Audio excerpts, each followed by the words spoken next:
Life's a ride, so let's make it count. Cherish every moment, that's what it's about. Tune in, together we're building our groove. Every beat, every laugh, we're ready to move.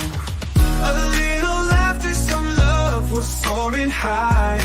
Every single episode reaching for the sky. News on the airwaves, spreading good vibes. Friends together, watch how our spirits rise.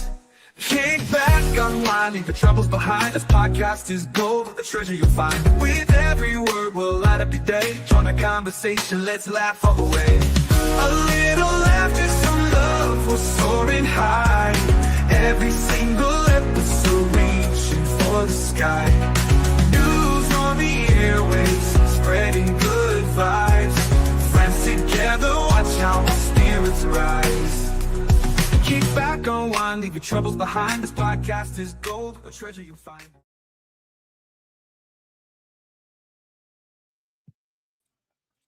Good afternoon, good morning, good evening, good night, whatever the hell it is. I hope it's good for you because it's great to be here with you.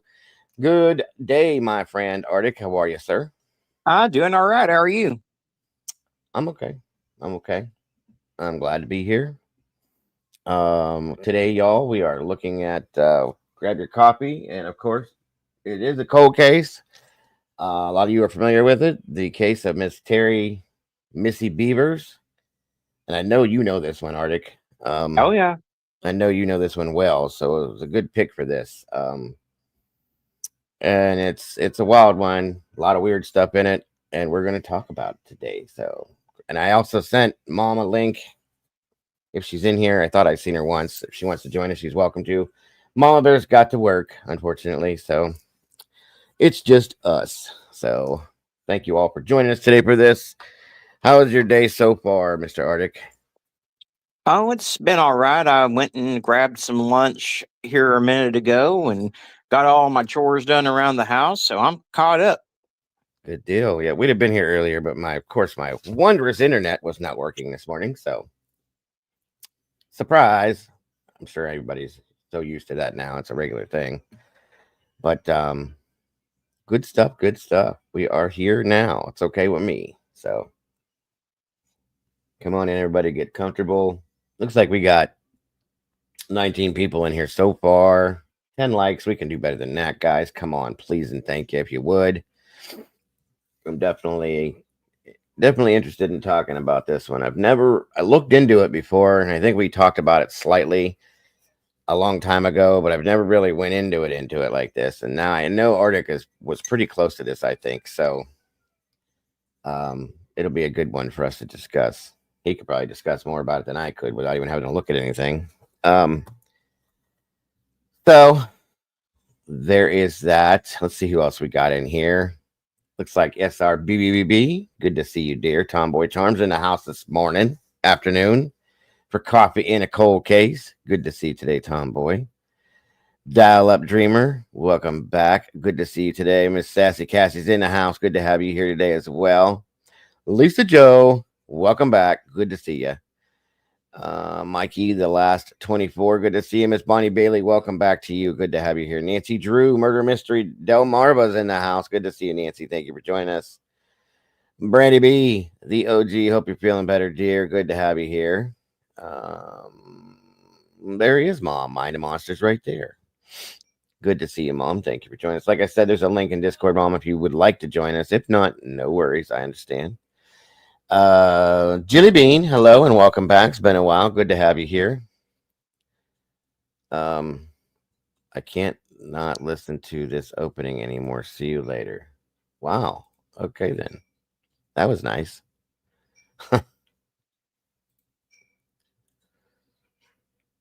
Thanks, Arctic. That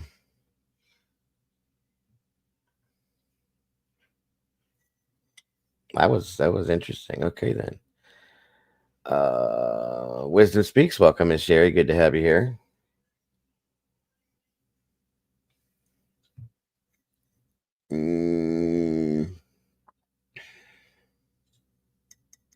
Brutally Honest, welcome back to you. Good to see you today.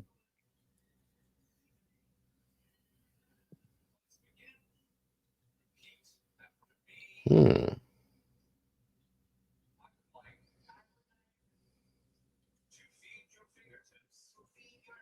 I think I got everybody. Hold on here.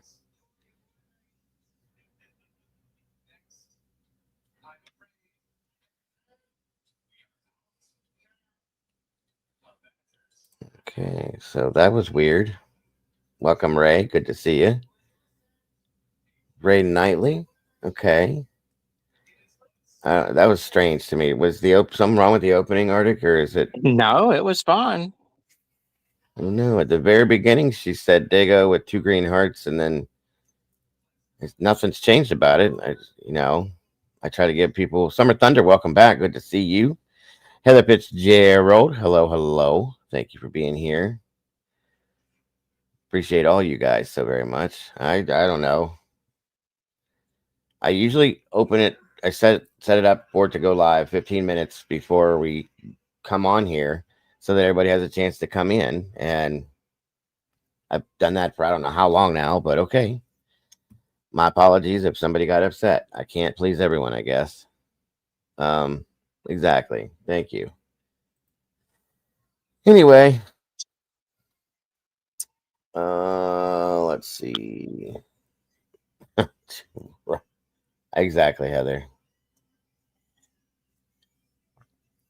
Whoopsie shucks.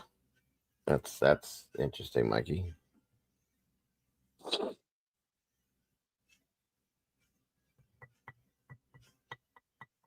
Like I said, I try to get everybody a chance to come in 15 minutes or so before I actually come in here, and it is what it is. Yeah, well, I mean, and Dago's intro, to be fair, is on the shorter side of some of the intros I've seen for channels before their lives. I shortened it down. The morning thing is whatever, but my other one I shortened it too. So right, that's my thought too. Like if you know that I always open this up 15 minutes before I come in here. A lot of people do that too. Just wait till the intro's passed and pop in. That's all. Mr. Steven, good to see you, sir. I've seen a couple. I don't understand that. I like to give people a chance to get their stuff together, come in, get Miss Duchess in the house. Hey, welcome, Miss Dutchy. Good to see you, dear. Happy Wednesday to you. Welcome, Miss Kelly Kell. Good to see you. Thank you, Summer. I appreciate that very much. Dutchy, I hope you're having a great day today. I hope you're staying warm wherever you're at. I was talking about Florida yesterday, not getting all this crap, and then I flipped the news on at some point yesterday, and it looks like they got dumped on. What's that all about?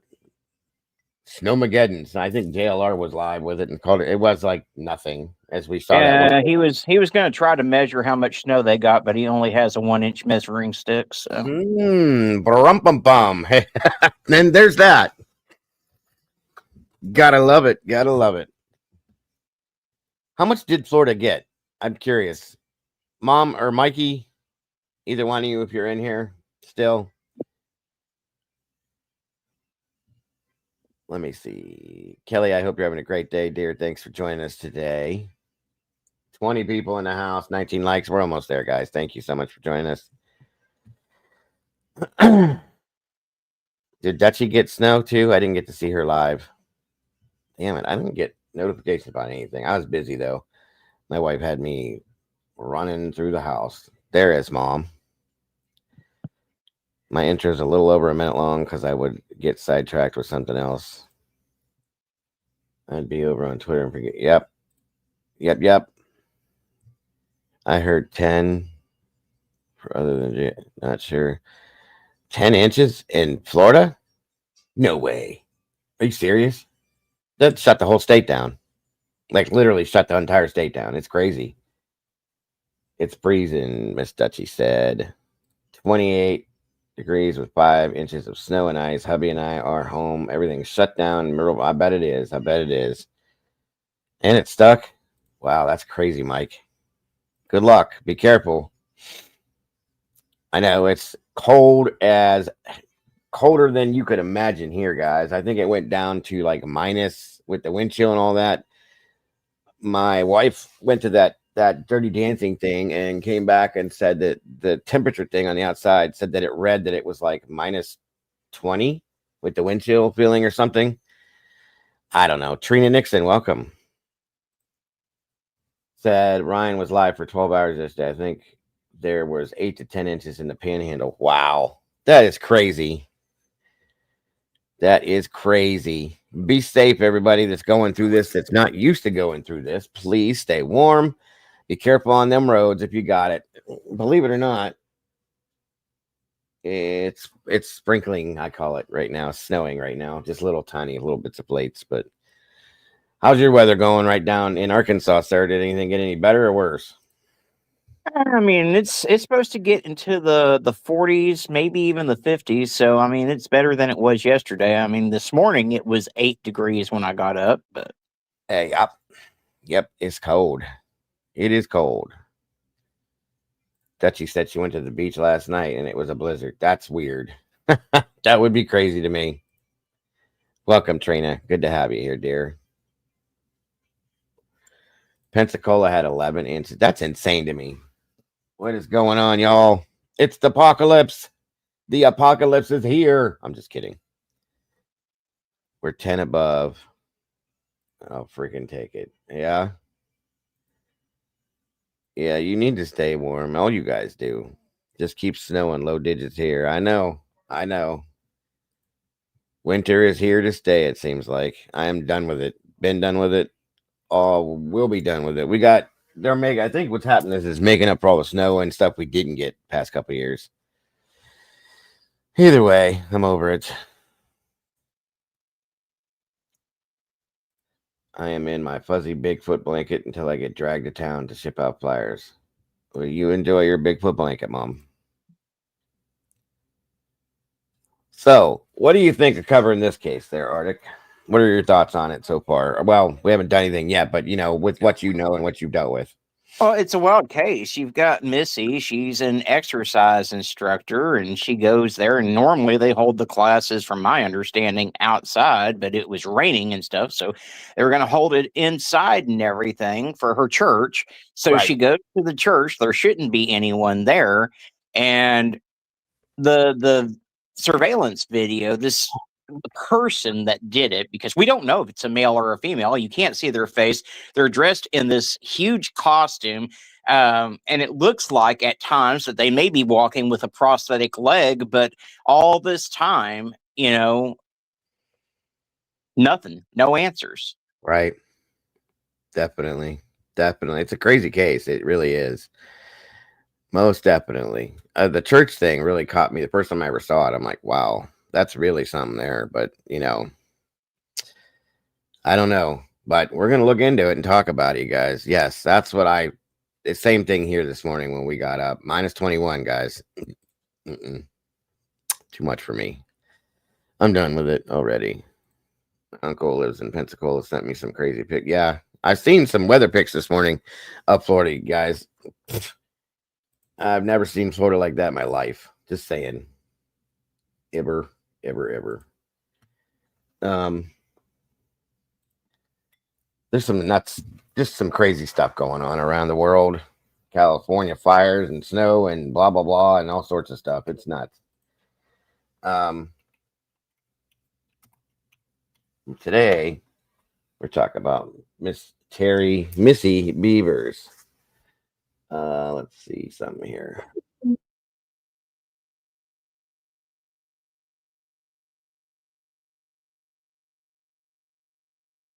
Yeah, they had to have a press conference in Florida about the snow. That's how unused to it they are. They don't know what to do, This is New Orleans, guys. French Quarter. How often do you ever see them look that way? Ever. It's crazy to me.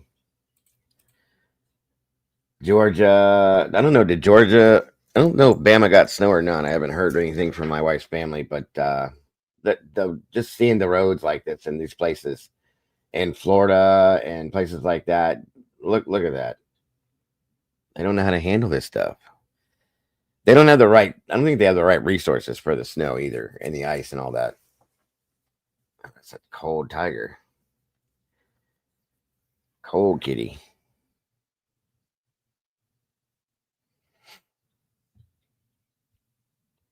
Unbelievable. Everybody's getting gas for the snow blowers that they use never.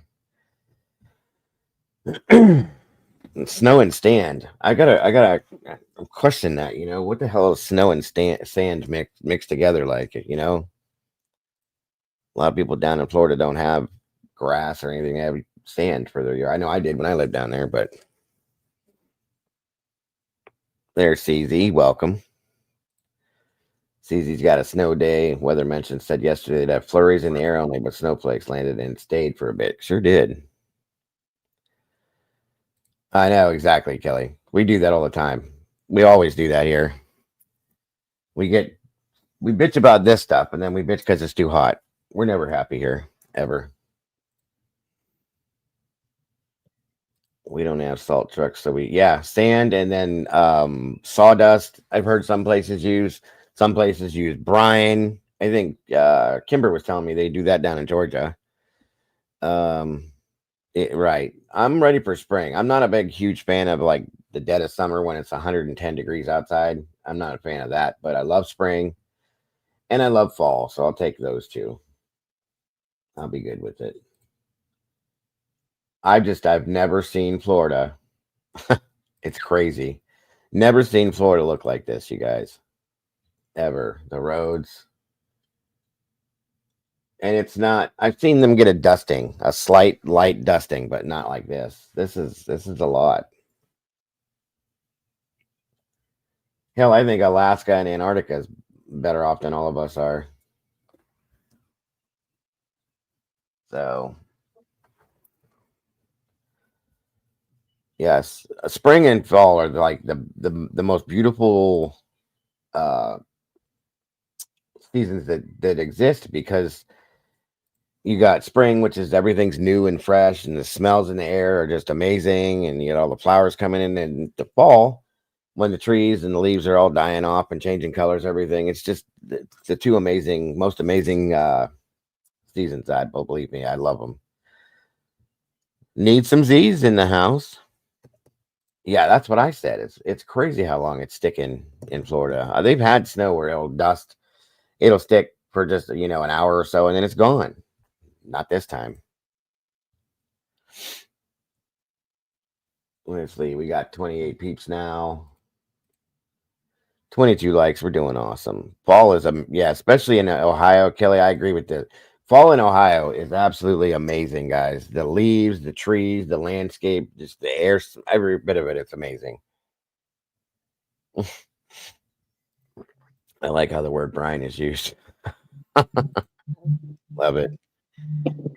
All right. Like I said, I don't know if you heard me, Mom. You're welcome to join us if you'd like, dear. There's a link. If not, no worries. Just making sure you heard me. All right. All right. Well, I guess we're going to kick this one off. Let me check something first here. Hold on. Oh, okay.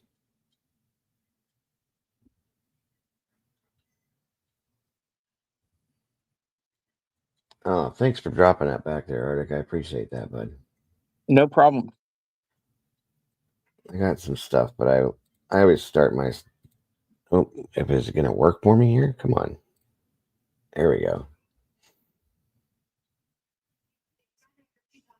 Let's see. Watched that movie with my wife this morning. I don't know if you guys have seen the new movie they made about Saturday Night Live, how they put the first episode of Saturday Night Live together. Pretty cool. I haven't seen that yet.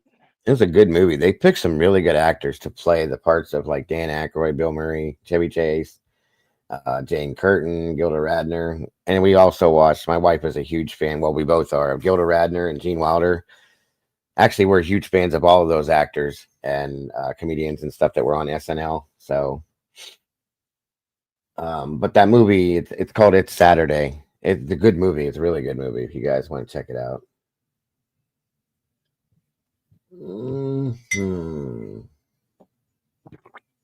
All right, let's see. Where am I going to start here? Give me a second.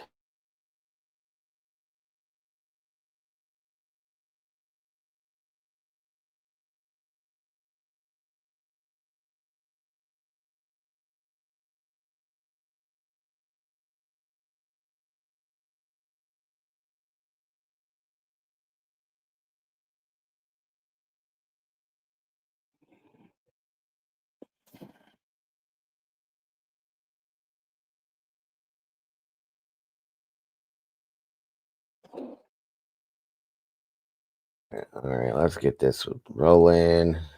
If it'll work with me. Oh, I'm gonna have to do an overhaul on this computer or clean it out or do something. I don't know. It's been running slow and everything. So hold on here.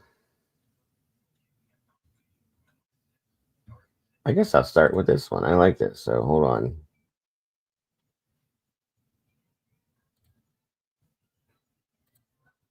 All right.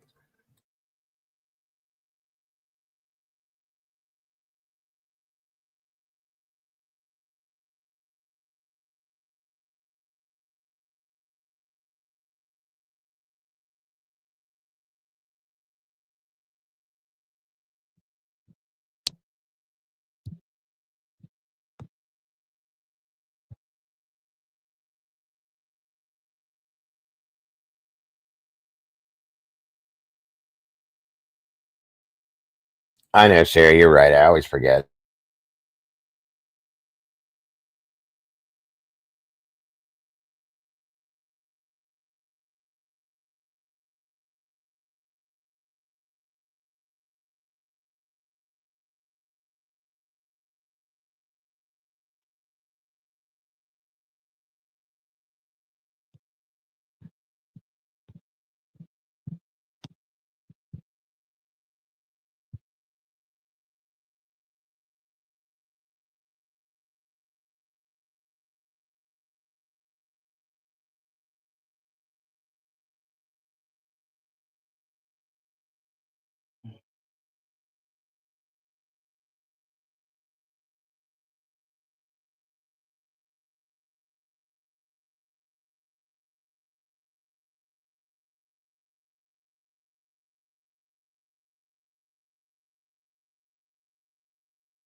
All right, guys. I got it up and going. Sorry about that delay.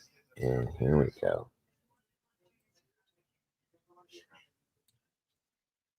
Welcome, Elizabeth Wagner, Neil Homestead. Welcome. I don't, Tomboy, but I probably should, to be honest with you. I got so much, but I'll get it fixed up. All right, you guys. 1 second here. Looking at the evidence and then looking at what information and content is out there right now, I feel that I have something to offer to the conversation that no one else is currently offering. All right, so let's get into this detailed analysis of the Terry Missy Bevers case.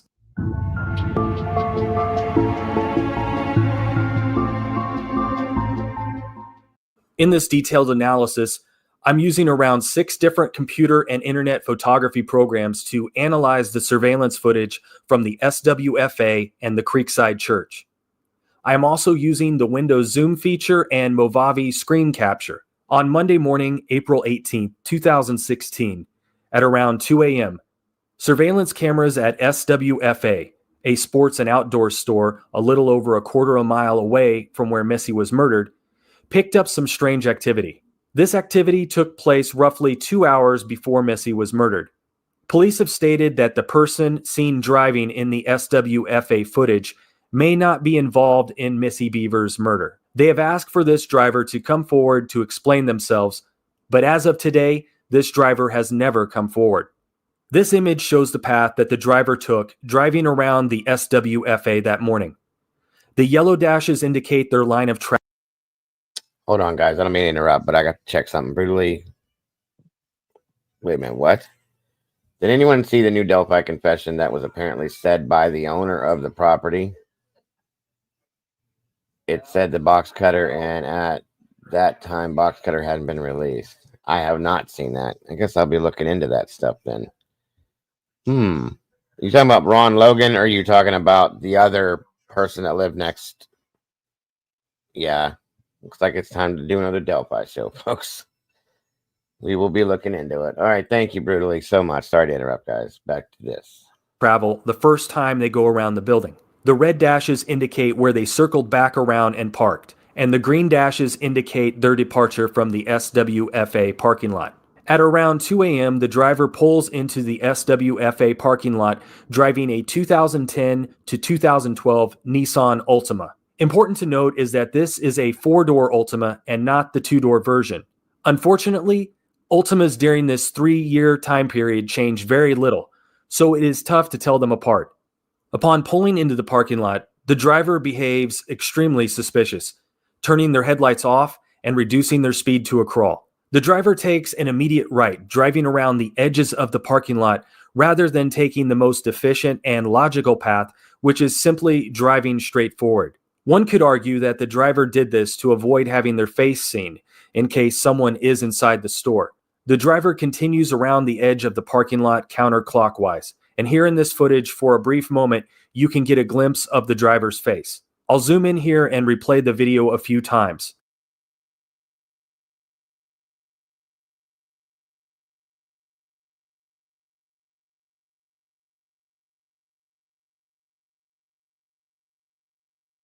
So I know you've seen this article. What are your thoughts on the driver of the car?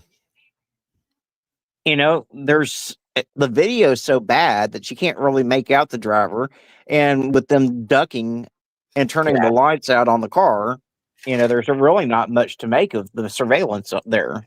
Right. And I remember I looked at this.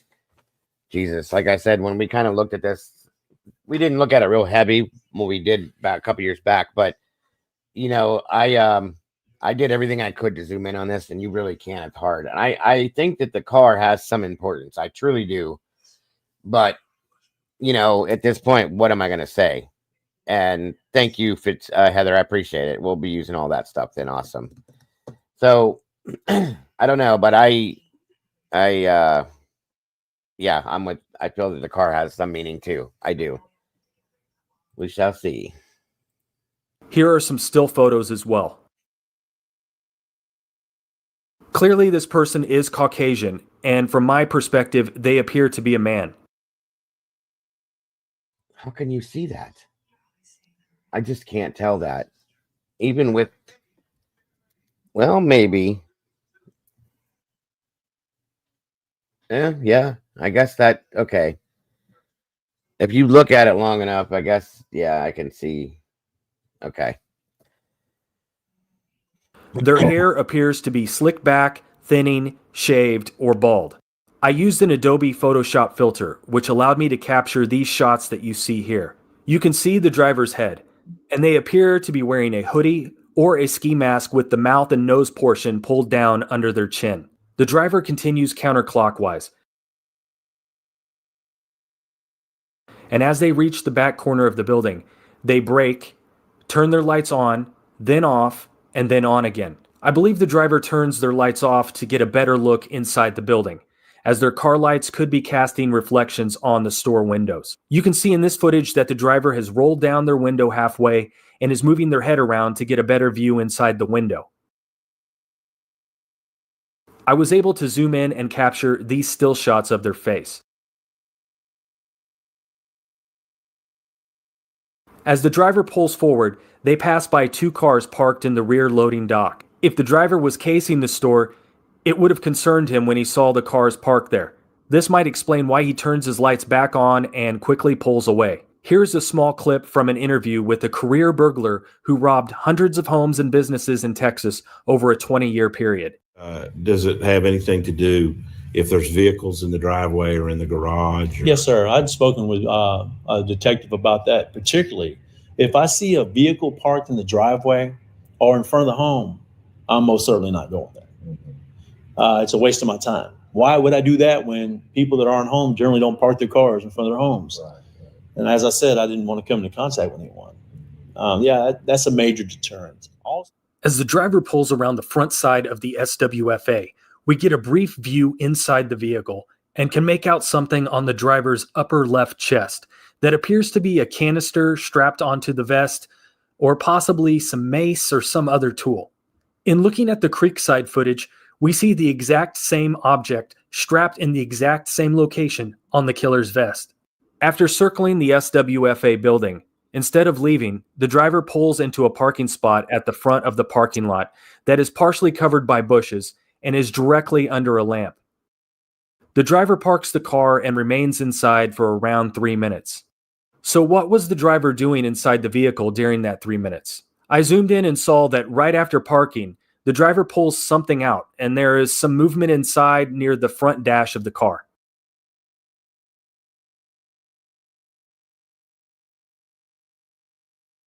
As I got even closer and used various filters, it appears that the driver is holding something in their right hand while moving their left hand up and down. After closer analysis, this object they're holding appears to be a black covered notebook with a white or tan back cover. I took this photo of myself holding a notebook as an example. I believe that the driver is casing this business and is writing down the information about the building inside the notebook for later use. The driver using a notebook instead of a cell phone or tablet leads me to believe this person may be older. Something else I want you all to notice is that just under the notebook, you can see a rectangle-shaped object that appears on the driver's chest area. In looking at the footage of the killer from inside the Creekside Church, we see a similar rectangular object on the killer's police vest. Right before the driver pulls out of the parking lot, we see them toss the notebook onto the dashboard. There was a camera mounted on the light pole directly above where the driver had parked. In these video clips, which I will replay repeatedly, you can see some of what the driver was wearing.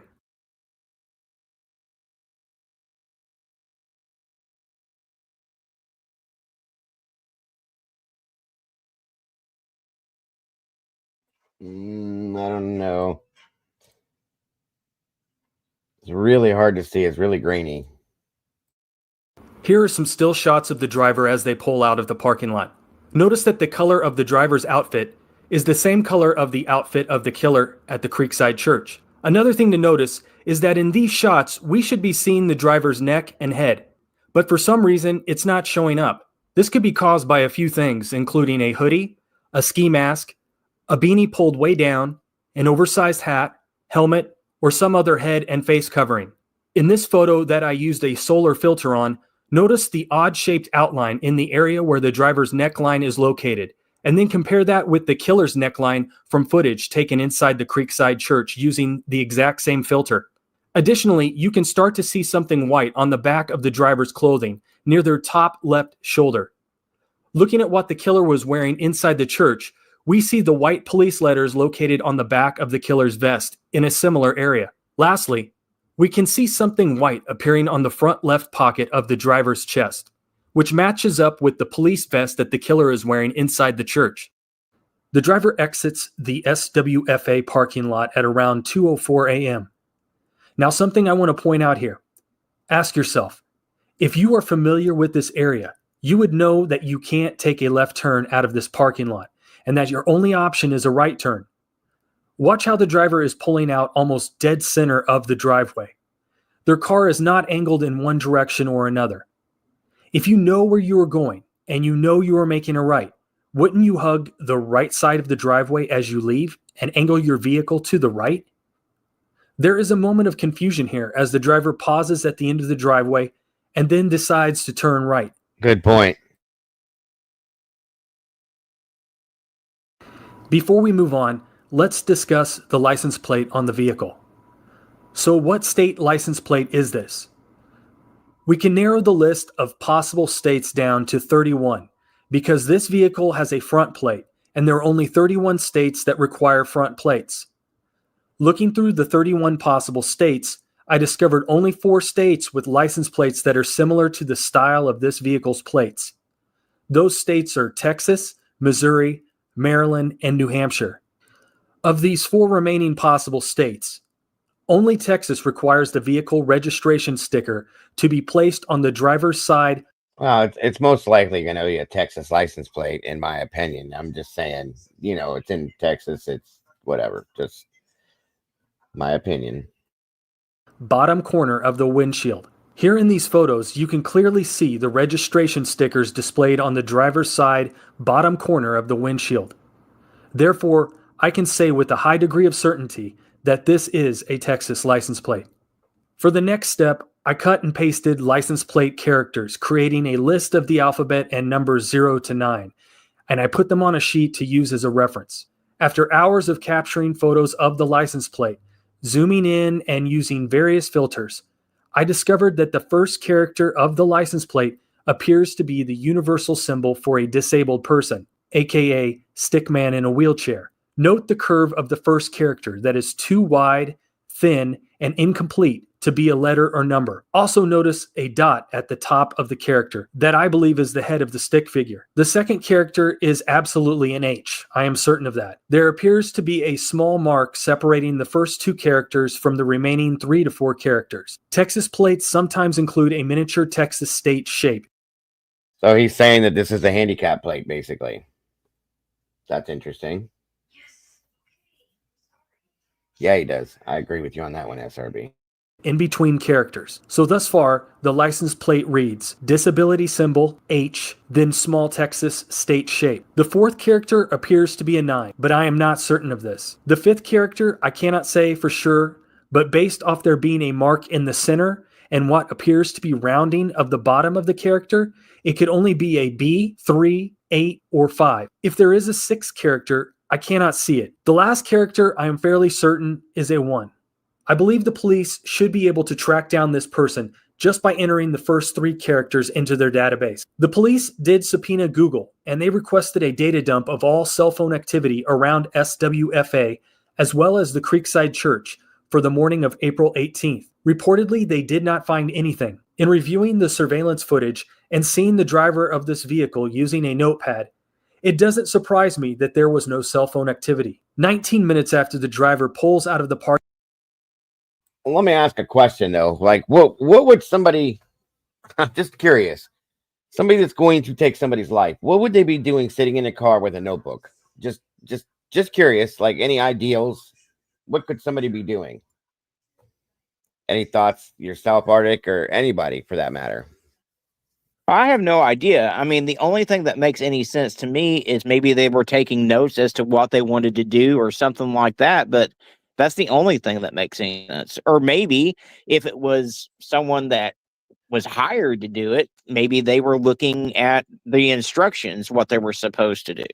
That's why I'm asking, right? And then we have, it's not a grocery list, Mikey, I'm sure, but I'm not sure. I think he went in after her intentionally. That's what my question was. Thank you for putting that out there, SRB. I don't know about this. Was this an intentional situation? Was this a hired hit type situation? Was this a completely and totally premeditated whole, you know what I mean? I don't know. Welcome back, Pink Peony. Good to see you today. Demon Dog, good to have you. Bama Cat, welcome to you as well. It's wonderful to see you all. Molly's in the house. Thank you guys for joining us today. That's what my questions have been with this. The whole situation before this is just weird to me. Very weird, very weird. So I don't know. So we got here 223. Here, I'll let him read it. Sorry. Parking lot at SWFA. Motion camera sensors are detected at the Creekside Church at 2:23 a.m. The killer appears on church camera first at around 3:50 a.m. When the police officers arrived on the scene hours later, they discovered several exterior and interior doors damaged, as well. Welcome, Moonlit. Good to see you. Well as broken glass throughout the inside of the church. The police have not released all the surveillance footage from inside the church, but let's take a look at the footage they have released. In this first shot of the killer, notice their strange mannerisms. As they walk down the hall, they are using the wall to support them, suggesting that they have an injury, that they're disabled, they're an older person possibly, or they're under the. And there explains the handicapped license plate. There's that there too, so that's interesting. Influence of drugs, or who knows, maybe a combination of a few of these things. I'll go into this more in detail later. At this point, let's take a closer look at the outfit the killer is wearing. The police tactical vest they are wearing. I'm going to tell you guys one thing from when I analyzed this video. This is a male, in my opinion. The gait and the walk is a male, okay? I think, again, based on the walk, my guess is male in between ages of 30 to 55, maybe. That's just a guesstimate. So I don't know. And maybe there is an injury. I don't know, because of the way he's walking. I don't know, but that's something I gathered from this. Yeah, I definitely think it's a male. And I think, like I said, there's a lot of conjecture on whether that limb that he's having a hard time with is a prosthetic limb or not. It could be. Yes, you're very, very, and you. That you would guys, definitely explain the handicap plate. yes, sir. Yes, sir. Did he have, was his leg taken off at the knee for whatever reason, and he's wearing, that little bit of a. It's not really a limp. It's kind of a lean when he walks. I guess it's hard to explain it, but yeah, middle aged, 45 to 50. But yeah, it does seem to be an older male with the walk. Slower and this that like that. Yeah, bingo. Mikey agrees with you on that with the prosthetic thing. Good point, guys. Good point. That's why I like doing this. Uneven stance. Good eyes, buddy. Arctic. She's saying good eyes. That would explain the uneven stance. Good point. Good point. Watch the right foot when they walk. Gotcha, Molly. You purchased online from $40 to a few $100s. The helmet they are wearing appears to be a plastic toy replica, as the professional grade tactical helmets are matte and not glossy. Zooming in on the killer's face, you can see what appears to be a ski mask. Here's some more close-up photos of the killer's face. I wish I had the software to be able to clean this stuff up, like really clear it up. That stuff is so expensive, though. Here's a comparison photo with the close-up shot of the driver at the SWFA. Overall, the gear this person is wearing is not expensive or difficult to acquire. Okay, so Tomboy's saying that the handicap plate could be because it was mommy's car because their personal car was recently wrecked. That's a possibility. It is. I mean, it's a Nissan Sentra. It's kind of a plain sedan type vehicle. I could see, And the thing is, there's so many of those things on the road. I mean, literally, you can't go anywhere without seeing them. So, right, exactly. Thank you for your input, Tomboy. It is very greeny. I agree with you, SRB. Mike says if this follows killer suit and handicap, they may have been in the service. Yeah, that was my thought with this too. Very much, very possible, very possible. In this footage, we see the killer become interested in something on the wall. Possibly the writing, or possibly they're looking for something else they can attempt to break into. But I just want to point out. Yeah, that's the right here. If you watch the right foot, Molly's right here, they lead with that right foot. Difficult to acquire. In this footage, we see the killer become interested in something on the wall. Possibly the writing, or possibly they're looking for something else they can attempt to break into. But I just want to point. Yeah, I think you're right, Arctic. Right here. mm-hmm. That right leg and the way that their foot comes in. Yeah, I think you're right, dude. That's a good eye. That's a good eye. Interesting. Point out how the killer doesn't seem familiar with this church, and they do appear to genuinely be exploring. In this next shot, we see the same lack of knowledge of the layout of the church as the killer pulls on the Dutch doors of the nursery. We see a moment of surprise when only half the door opens, and then when the killer finally does get both doors open and they look inside, he quickly realizes there's nothing of interest in the room and moves on, leaving the doors open. Zooming in here and using Photoshop and Lightroom, I was able to capture what I feel is the best image of the killer's face that is available.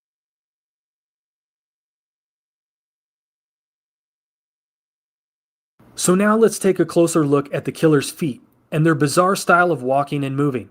It has long been stated that the killer has what's called out-toeing, or more commonly referred to as duck feet. I bought into this idea initially, but there was something about the killer's right foot that really bothered me. The right foot seemed as though it was stuck in place. It didn't move naturally and appeared to slap down on the ground instead of rolling. I went through every shot, one at a time, hoping to see something I had missed. As I went through this clip, frame by frame, I noticed a little flash of white appear near the killer's ankle as he strolled over to the Dutch doors.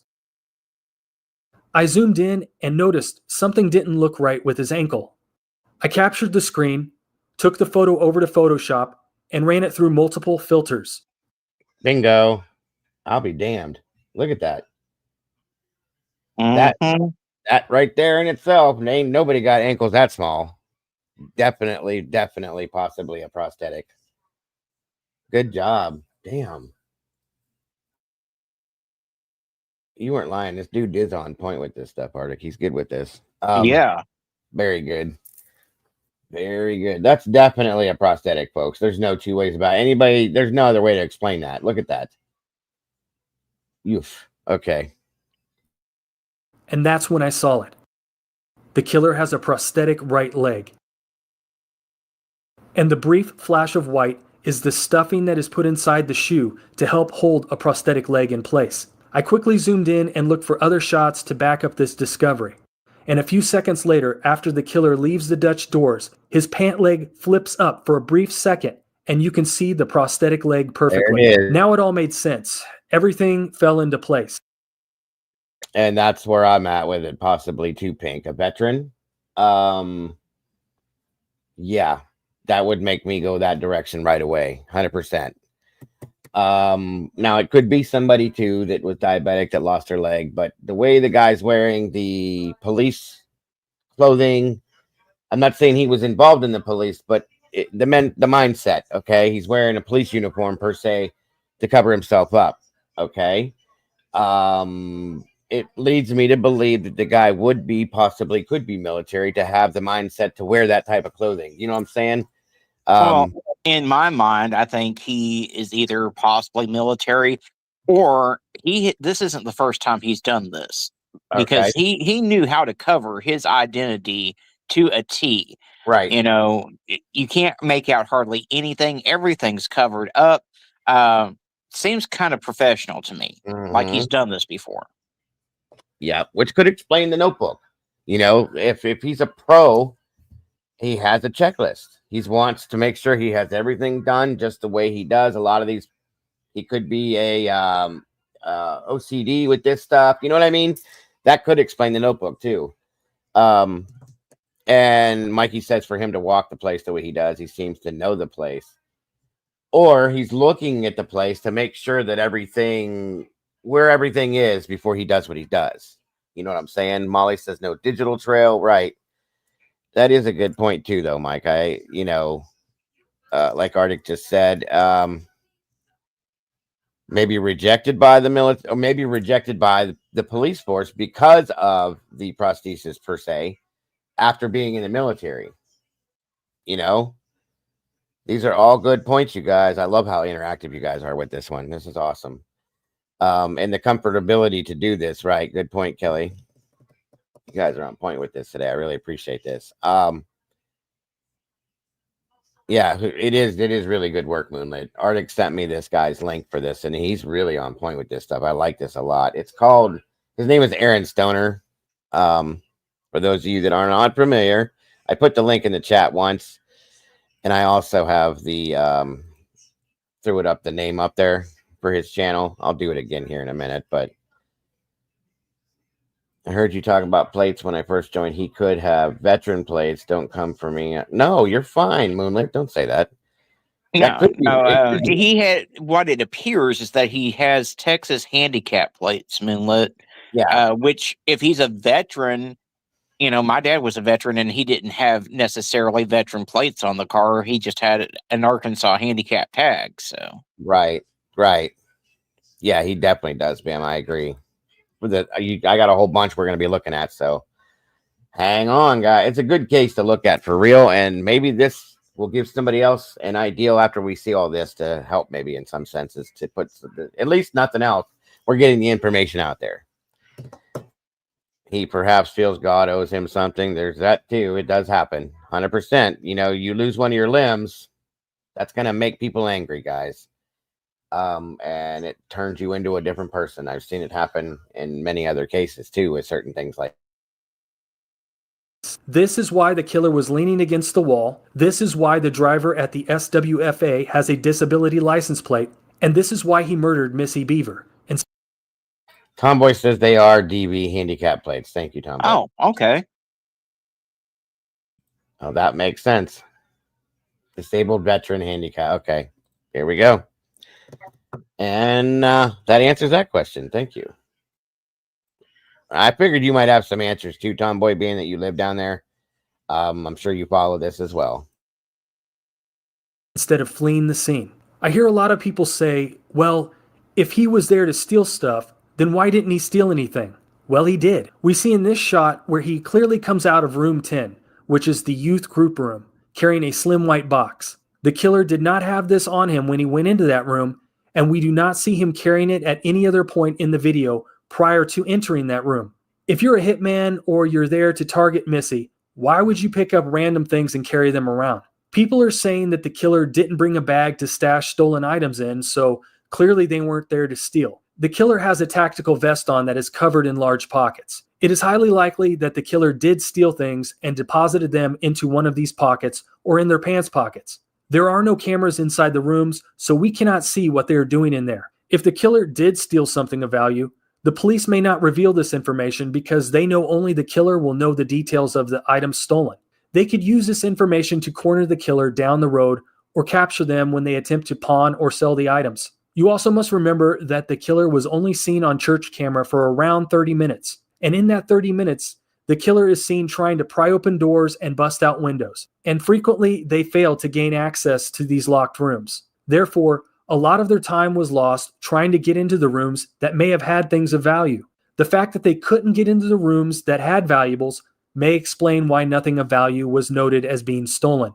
The killer broke into the church early Monday morning. Now let me ask you, if you were going to rob a church, what day and time of the week would be the optimal day and time to rob the church? That's right, early Monday morning. You have all the church offerings and donations coming in and being stashed in the church prior to a church member taking the money and depositing it into a bank account Monday afternoon. Church burglaries are not as random and rarely occurring as some might think. Around the time of Missy's murder, there were other burglaries of churches that took place in Northeast Texas. And in the years that have passed, there have been countless burglaries of churches in Northeast Texas. In fact, just recently, Jonathan Calvin Hamilton was captured and charged with breaking into over a dozen churches just a few hours away from where Missy was murdered. A Northeastern church pastor was recently murdered in his own church when he came across a burglar hiding out in the men's bathroom. Go to a search engine and type in church burglaries, and you'll find hundreds of articles and pictures.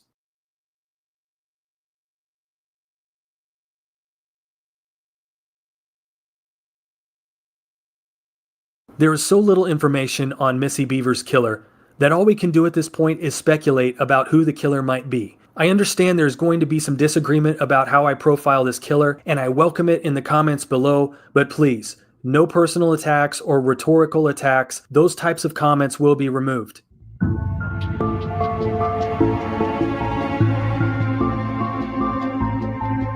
All right, so number one, I believe the killer is male. I agree that this person has feminine qualities, and I don't rule it out entirely. But I would say I'm 95% sure this is a male. In looking at all of the pictures and surveillance footage, I believe the killer has more masculine traits than feminine. People who argue that this person walks and swings the hammer in a feminine style need to consider that this person is probably older in age and clearly has a disability. You can buy these things anywhere, Moonlit. There's Army Navy stores that sell this stuff. I could go right now to Warren. There's a specific store that they have there. I could get an entire head to toe tactical uniform and walk out looking like part of a task force. Armor, everything, all of it, and it's not that expensive, truly. And it's real easy. Plus, you can order. Yeah, I think you can order this stuff on Amazon as well. 100%. In fact, I did something one year, and a couple of us did, and used it as costume. They sell military surplus. They sell police surplus. Every bit of it, you can buy it anywhere. So, and there's uniform stores that sell this stuff as well, too, specifically for like law enforcement or firefighters or whatever. So, yeah, you can buy it just about anywhere. Well, Demon, if you heard what he said, it's true. Monday morning, think about it. What in Sunday services, the morning service, a lot of churches have evening services too on Sunday. They're going to take the collection in from the people there and probably hang on to it and maybe deposit it in the account on Monday. If he's there, yeah, but the only issue I have with that theory is I can't imagine them just leaving the money at the church instead of the preacher or the treasurer or whoever taking it with them, and so that they didn't have to make a separate trip over to the church and then run to the bank. That's possible. Yeah, I agree. Now, I know The one church I went to a long time ago, they had a safe in the office. I know because me and my ex-wife used to clean the office, or clean the church.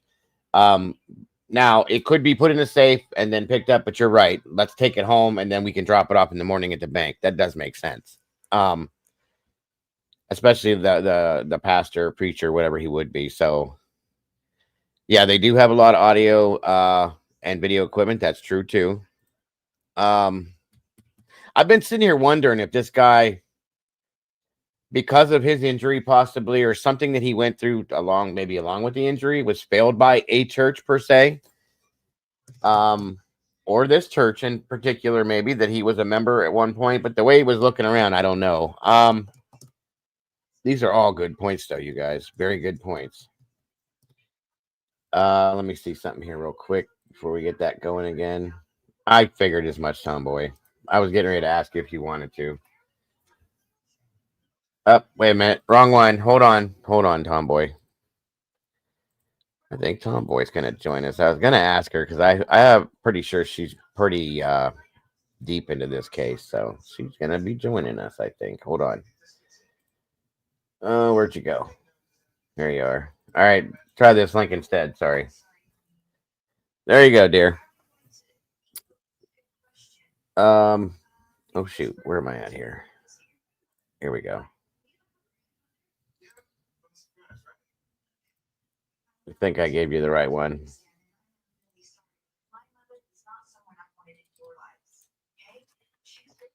Yep. Okay. You're good now. But I was wondering that too. You know, what was that why he was there or whatnot, so on and so forth. I don't know. But Mikey, she was a member of that church, and then she also ran some exercise program that the members of the church went to and stuff. Right. Absolutely. Oh, take your time. You're okay, Tomboy. And may even have some form of a mental disability as well. Also factor in that this person clearly does not exercise much, which leads to a sedentary lifestyle that frequently creates traditionally feminine traits to appear in males.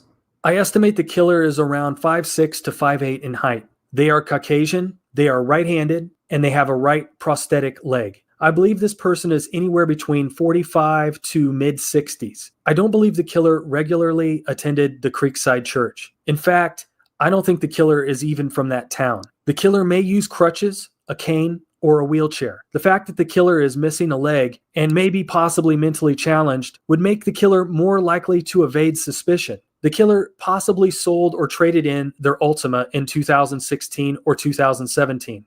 And since Missy's murder, the killer may have moved out of state. I don't believe the killer has a high IQ. I would guess average to below average IQ.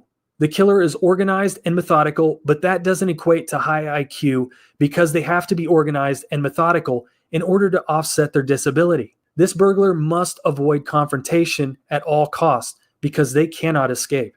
I believe this criminal has burglarized before. Police should check their records for a burglar who has been busted in the past with a prosthetic right leg. Police should also check their records for a burglar that follows this similar mode of operation. I feel the killer probably lives in another city, such as Fort Worth, Dallas, or Waco, and they are branching out into neighboring cities. Taking all of this into consideration, the answer to me is clear. This was a burglary interrupted. Missy entered the building that morning, heard a sound, or saw something strange, and went to check it out. The killer may have seen or heard her come in, hid in a room, and ambushed her when she came looking for him.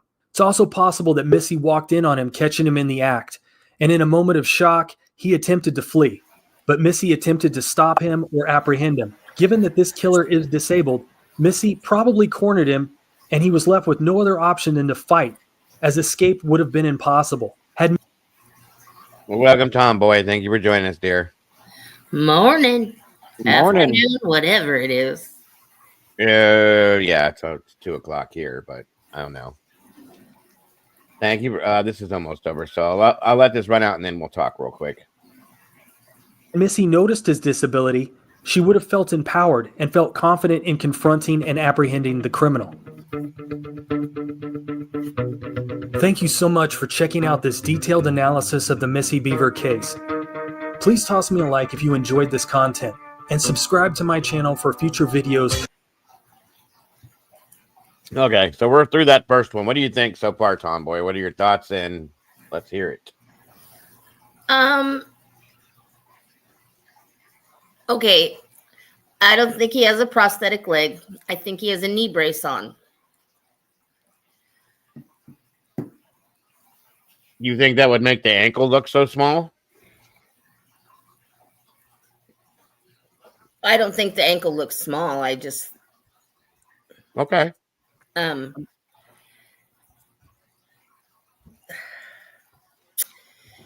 without going a lot into detail. Let's start with his outfit. Mm-hmm. It was bought on Amazon. Receipts were given to the Midlothian Police Department. Okay. Okay. The car is was his mom's. That was proven already? Yeah. Okay. It was sold or traded in. The reason he had his mom's is because he had wrecked his. He Okay. drove into the city hall like 10 days prior. So then they have somebody as then to who they believe this is. Well, I don't know if the Midlothian Police Department does, but a lot of everybody else up there does. Ah, okay. Gotcha. He's dead. He's deceased now. Yeah. I have talked in great lengths to Brandon Bevers, Mhm. Along with a few other people. Right. He had an idea of who it was Mm-hmm. when the video of him walking around the church came out. Yeah. And 6 weeks after Missy was deceased, Yeah. he can see there's a little bit of issues surrounding that. A lot of people say he just died, but a lot of people say They took his own life? yeah. Okay. It's okay. You can say it. No worries. So when the information was given to the Midlothian Police Department, they took 5.5 months to follow up on it. Mm-hmm. And again, by that time he was gone. Right. He had been cremated. Oh, of course. So they asked if they had any belongings of him in this house. Yeah. Now, mind you, the Midlothian Police Department didn't go in themselves to get this possible DNA sample. Okay. Somebody from inside the house brought it out to them. Gotcha. So then they tested it and they said, oh, it doesn't match. And we're all like, how do you know it doesn't match? You don't even know who it belonged to. Right. That's interesting. And from that day forward, the mom and the stepdad, and they won't speak to police. Nothing. Okay. It's kind of a sad case. The husband knows what's going on. A lot of people up there know what's going on, but yet the Midlothian Police Department is like, oh, well, we don't have any more information to give. So is this, in your opinion, another law enforcement drop the ball situation? Yeah, because I think they were so focused. They had tunnel vision. Which a lot of times happens, yeah. On two certain people. And when it came back that neither one of those two people were remotely involved, they were like, oh shit, we screwed up. Mm-hmm. Gotcha. Interesting. Because I do have some more stuff here we're going to go through with this, but I have some interviews or just some conversations with Brandon, and some other people too that speak out on this as well. Plus whatever the other stuff this gentleman here, Aaron Stoner, has put together with this too. So between that and what you're saying, it's interesting.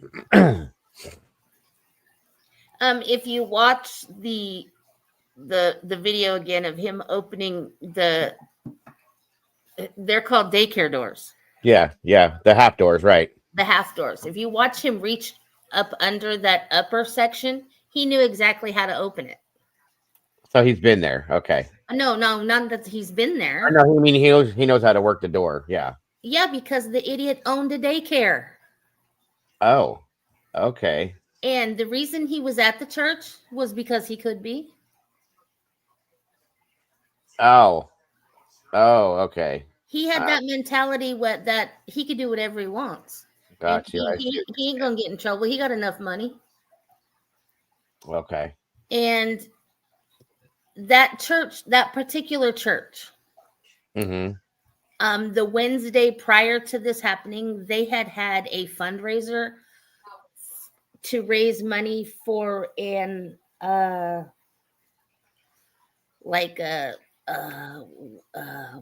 trip for their elders to go. Like a casino trip for their elders. No, they were going to some other country. Oh, like a what do you call them? Right off the top of my head, yeah, that word. I know what you're saying. Oh, God, Missionary trip. Yes. There you go. Thank you. Thanks, Arctic. And no, the money was not there. But would this guy possibly think that it was? Oh yeah, he did. He thought that it was, but it wasn't. But it didn't have anything to do with Sunday services, because Sunday services, from what we've gathered, the collection from Sunday services went home with the pastor. So that well, if he thought that this was because of the fundraiser money, why wouldn't he have attempted this Thursday or Friday then, after the Wednesday fundraiser? Or even that night, maybe. Because he couldn't get the car. Ah, okay. There you go. So that still leads back to the money thing. Okay. That's why nothing was taken. I mean, no video equipment, no audio equipment. And that church has a very large audio video setup, and it's rather expensive. And he wanted the money specifically, is what you're saying. He knew what he went there for, and that's why he was there, period. Okay. Because he was an addict. Oh, okay. Which, does that have something to... Okay, I get it now. I get it. Good point. That's good point, too. I'm going to throw the name out there. He's dead. Anybody can come and get me. His name is Matthew Hutto. He owned several daycares at one point in Midlothian, Arlington, Mansfield area. Okay. The summer prior, he had just been convicted of, I have that same brush, but it's for my cat. Sorry. I'm OCD about that. Sorry about that. He had just been convicted of indecencies with a minor. Oh, owning a daycare. That's interesting. Well, that's why he didn't have any more money, because he had to sign all of his rights of the daycares over to his brother and his mom. Interesting. He did walk with a limp because he had ran his car into the city hall. Okay. And jacked up his knee. Everybody kept saying, well, that was his rental. No, his rental was a Jeep. And the Jeep was parked at the daycare. Okay.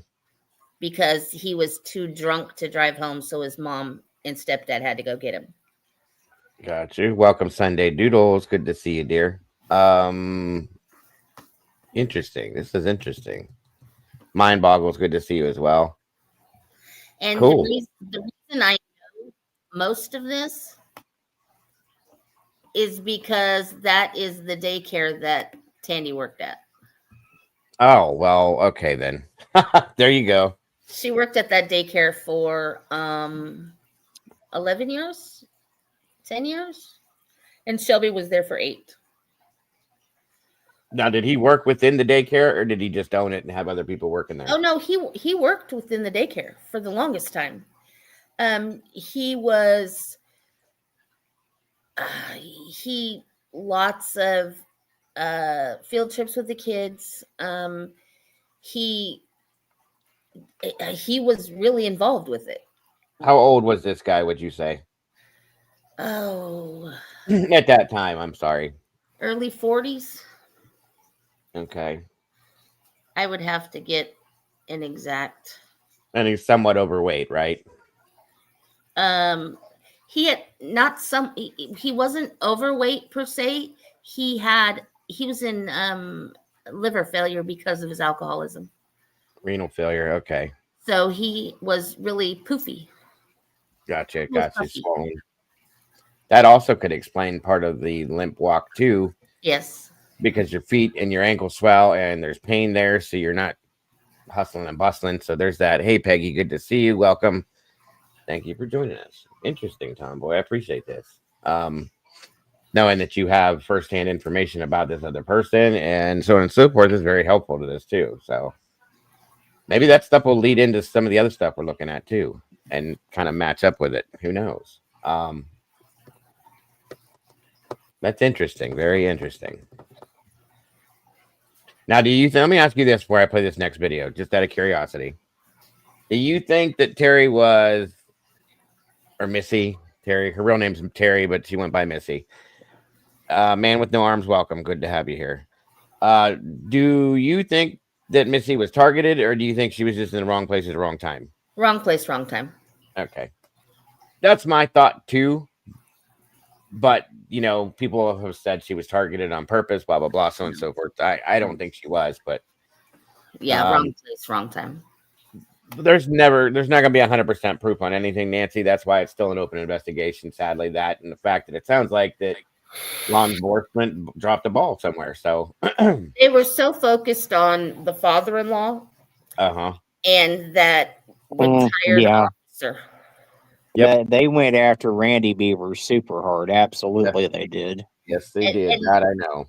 When Randy Bevers turned in that shirt to the cleaners that, you know, had blood on it, they were 100% certain that he had done it. That he had done it. Come back and find out it was canine blood.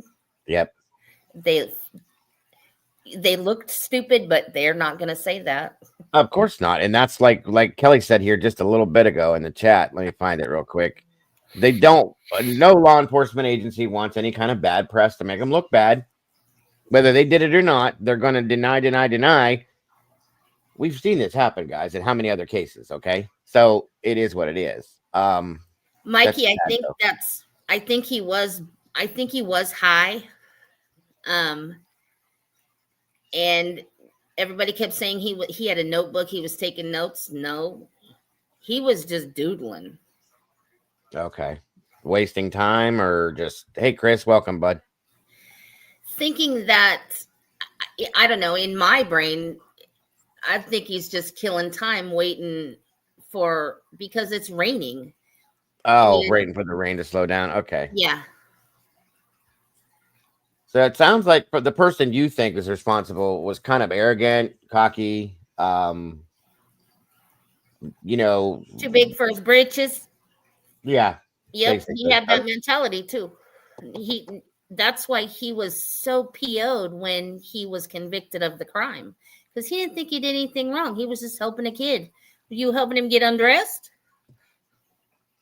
Yeah. Okay. That I got you. I understand. Okay. And Molly's asking, what year did he pass away? Do you remember? It was 6 weeks after Missy Bevers died. Okay, so in the same So year. it was in May, Got you. May of that same year. There you go, Molly.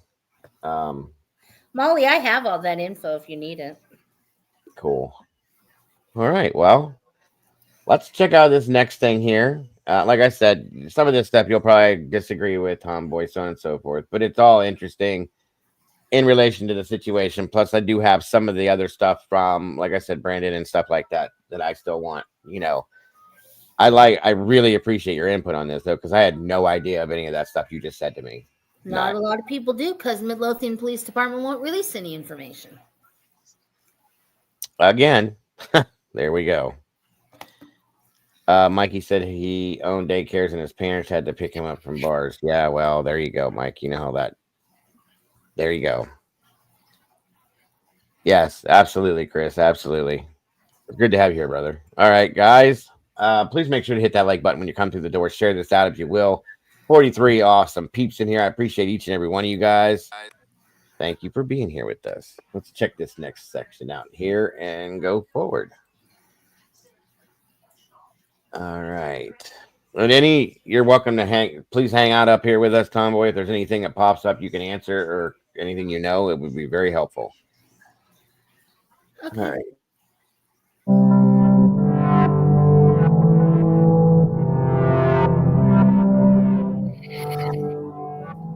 Was Missy's murder a murder for hire or a targeted attack? I don't think so, but everyone is entitled to their own opinion. With that being said, if you believe that this was a targeted attack or a murder for hire, I want to challenge you to put yourself in the shoes. Again, the channel that's given us this info, whether it's right or wrong or you believe it or not, is still very good. He did really good work on this, in my opinion. The link here is right there for Aaron Stoner's the channel name. Very much appreciate it, what he's done. So, Of this killer and ask yourself the following 11 questions. Number 1, what possible advantage do you gain by driving around the SWFA store prior to carrying out the targeted attack on Missy? Is it really an optimal move to drive around the SWFA building where there are numerous cameras, turning your car lights on and off again, braking the vehicle repeatedly, sticking your head out of the window trying to look inside the store, and then park in a parking spot for 3 minutes under a light post? Would you really try to attract this much attention and get your vehicle and face seen if you were planning on murdering someone a few hours later? Number 2, would you dress like this? Would you wear a cumbersome helmet, tactical vest, floppy shoes, and gear that is distinctive? What advantage do you gain by wearing all of this gear? Why add things to your wardrobe that would make your job more difficult, while simultaneously not adding anything that would benefit you in carrying out the murder? Number 3, what advantage do you gain by carrying out the attack on Missy inside the church? Missy left her house on a rainy, dark morning with no cameras or people around. Brandon and Missy had posted all over social media how Brandon would be out of town that week, which would open up opportunities for a hitman to carry out the hit at the house or nearby the house. Why not do a drive-by shooting when Missy... see, that's exactly my thought. That's why I don't think she was targeted, because there was a lot of options where it could have been done away from the church. So that was my thought on that too. He was driving to the church that morning. At 4 a.m. on a Monday morning in rural Texas, there are little to no drivers around. In this image of the route... Oops, sorry. By the way, cheers and welcome, Mark and Betty. Good to see you guys today. I hope you're having a great day, and thank you for joining us. From Missy's house to the church, you can see that there are several vacant areas along her route that morning that would have been perfect spots for a killer to pull up alongside Missy at a stop sign, unload their gun into her car, and then drive off completely undetected. Additionally, the parking lot will be empty, so why not just wait for her there? There are several bushes and dark corners around the church where the killer can ambush her as she enters, and there's a forest line not far away where someone could take a shot and quickly leave the scene in their car. Number 4, would you show up before the targeted attack on Missy to bust out windows and pry open doors at the hit location, risking being seen and captured before you could even carry out the murder? Additionally, why go through all the trouble of breaking in, walking around inside the church, touching the walls, and risk leaving DNA or some other evidence at the crime scene? Number 5, would you wander all over the church, exploring and going room to room, if you were there to specifically kill someone? If you were there to target Missy, wouldn't you look for a location near the front of the church with a clear view of the front driveway and hunker down so you could see when she arrived and where she parked? And once Missy did arrive and park, wouldn't you move quickly to an ambush location within the church near where she was entering? Number 6. How do you know how Missy will behave that morning when she arrives?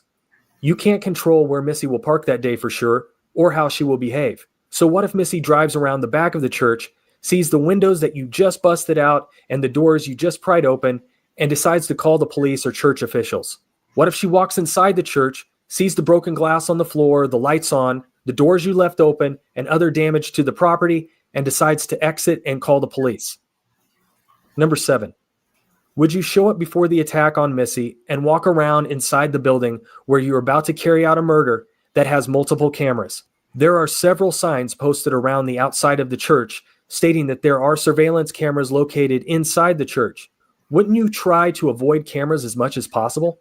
In one shot, we actually see the killer stare straight into the camera. Someone who knows they're about to kill someone within the next 30 minutes probably isn't going to want any part of their face seen on camera. Number 8. Are these really the tools of a hitman? Would you bring a crowbar, hammer, a flashlight, a head-mounted light, a utility vest with various other tools that would weigh you down, decrease your mobility, and slow your escape? Especially considering the killer is already having issues getting around as is, why add more weight? What happens if you drop a tool at some point during the crime that may have your DNA or fingerprints on it or some other traceable markings? Are these really the optimal tools you're going to need to kill a person? Number 9. How do you know Missy will be alone when she... He's right, you guys. If you look right here, when you open that door, watch.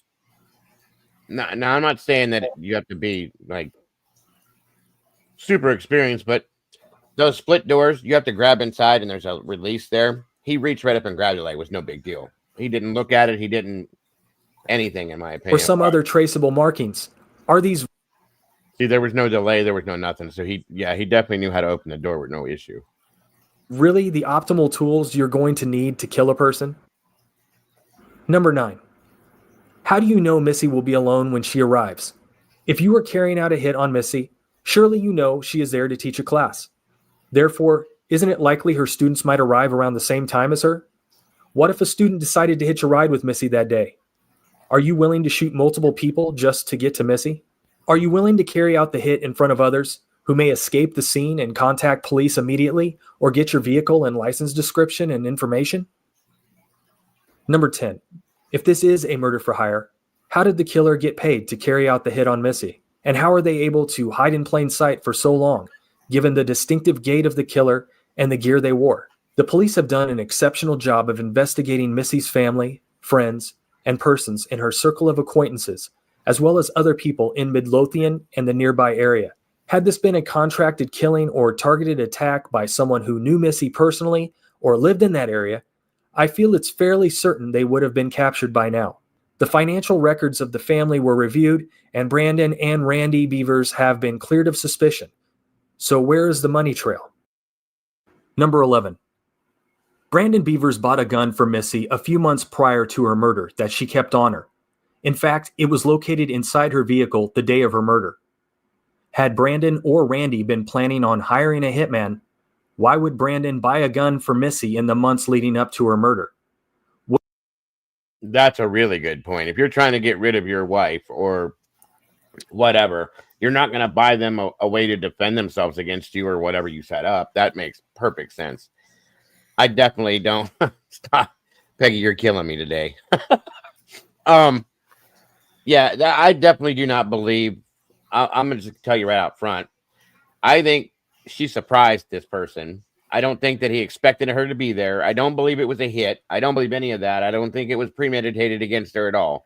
And that's basically all he's explaining here, because there's a lot of people that thought that, that it was premeditated, that somebody was taking her out on purpose. It was a hired hit, blah, blah, blah, whatever you want to call it. And it, Brandon or Randy were involved in it, or both.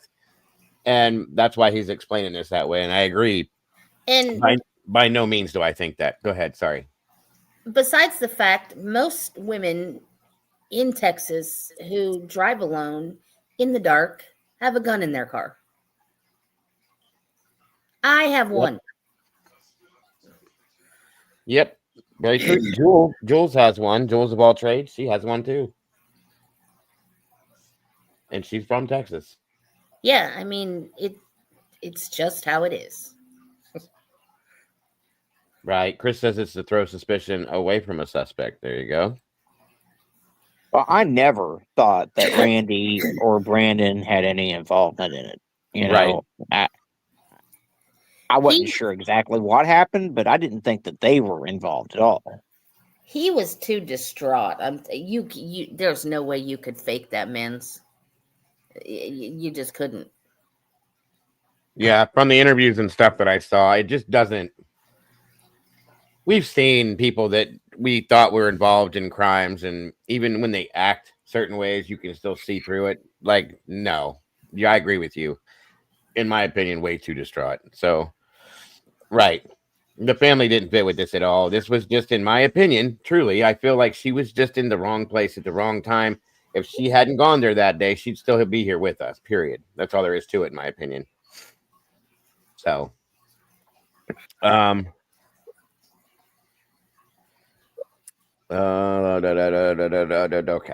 Wouldn't he want to keep her as weak and vulnerable as possible?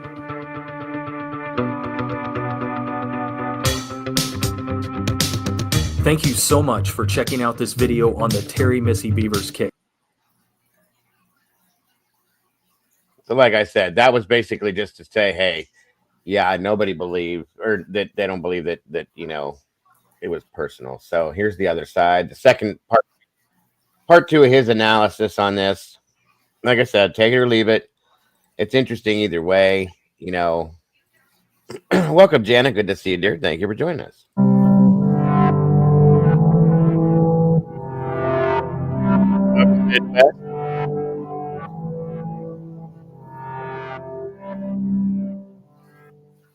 In my video titled Terry Missy Bevers Case 2021 Detailed Analysis, I revealed details on Missy's case that the public had never seen before, as well as provided strong evidence that the SWFA driver is connected to the Creekside Killer. The reaction to that video was overwhelmingly positive. The day I posted the detailed analysis video, and in the days that followed, numerous persons attempted to capture similar photos as the photos I captured and posted them on the internet.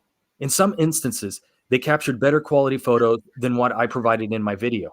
One person who goes by the username No It's Not, or abbreviated as NIN, posted on Web Sleuths the following image of the SWFA driver, backing up what I stated about the driver's appearance being a white male with a shaved or bald head. NIN does excellent work, and I strongly encourage viewers to check out their photos on Web Sleuths. I'll be providing more of their work later in this video. In this additional detailed analysis, I want to make some adjustments, provide more evidence, and expand on the previous detailed analysis. One adjustment I want to make to my profile of the killer is their age. I have recently made a discovery that I cannot reveal at this time. This new evidence shows that at the time of Missy's murder, her killer was approximately 18 to early 30s. In my first video, I profiled the killer as being much older, but I follow the evidence, and the evidence is showing me that the killer is drastically younger. I will be So that tells me that he probably has the same person in mind now at this point than that you do then. So, interesting. providing that new evidence in a future video later this week if permitted. Moving on to the license plate. It's impossible to enlarge the details of the license plate enough to where I can show viewers what I am seeing exactly. In order for me to view the license plate at a more precise level, I have to shrink the image down to a miniature size and then use 3.5 times magnification goggles to view the image at a slight distance from the computer screen. I then use Lightroom and Photoshop to adjust contrast, shadows, highlights, etc., attempting to accentuate as much detail as possible. Now, when I look at the first character of the license plate at a standard level, I see what appears to be a letter C. However, as I shrink the plate down and follow the process I just mentioned, I see there are bits and pieces that begin to appear inside the C that to me resemble the universal disability symbol. I've tried to enlarge the first character of the plate as much as possible, attempting to give you, the viewers, a little bit of an idea of what I am seeing. Keep in mind, as I enlarge the image, it becomes more pixelated and distorted. Now, is it possible that what I am seeing is caused by poorly pixelated footage, the rain, and the extreme lighting that is shining down onto the plate? Absolutely. This is why I encourage viewers to investigate the license plate footage for themselves following the method I just described and see what conclusions you arrive at. Additionally, as I've had more time to analyze the license plate myself, I believe the last character of the license plate is an X rather than a 1. I called the Texas DMV Special Plates Division and spoke with an extremely friendly and knowledgeable employee who told me that yes, it is possible to have a disability license plate with a little Texas state-shaped symbol as one of the additional characters. She said that this would be a personalized plate that I would have to special request. She referred me to www.myplates.com, where I could play around and design my own license plate. However, she stated that I would not be able to choose the disability logo from the site because I have to file paperwork showing that I have a disability before I would become eligible. She said that I could go onto the site and choose from any of the firefighter or the Star of Texas logos and use those as a stand-in for the disability symbol because they both take up the same amount of space, which equates to 2 characters. She continued to say that on top of the disability symbol and the miniature Texas state shape, I could choose up to 5 more additional characters. Moving on to the most controversial part of my initial detailed analysis video, I want to expand on my theory of the prosthetic leg. I've been accused of only taking 1 or 2 frames out of hundreds of frames and attempting to use those very few frames to arrive at my conclusion about the prosthetic leg. This is false. For example, had I just captured this single frame from the Creekside surveillance and said, "Look, they have a prosthetic leg," I wouldn't expect anyone to believe me or take me seriously. That's why I carefully looked through the footage over the span of many days and found several separate occurrences in the footage where a prosthetic leg is visible throughout multiple frames. In fact, the number of frames in the Creekside surveillance where a prosthetic leg is visible totals close to 100. Here's some additional footage of the Creekside killer's right leg slowed down, enlarged to show detail, and using various lighting and contrast adjustments. I have been asked if it's possible that the killer's right leg is distorted by poor lighting and poor quality video. I don't believe so, because if this was the case, then the left leg would appear slim as well on multiple occurrences, and we wouldn't see what appears to be a prosthetic right leg multiple times in different lighting and different angles throughout the footage.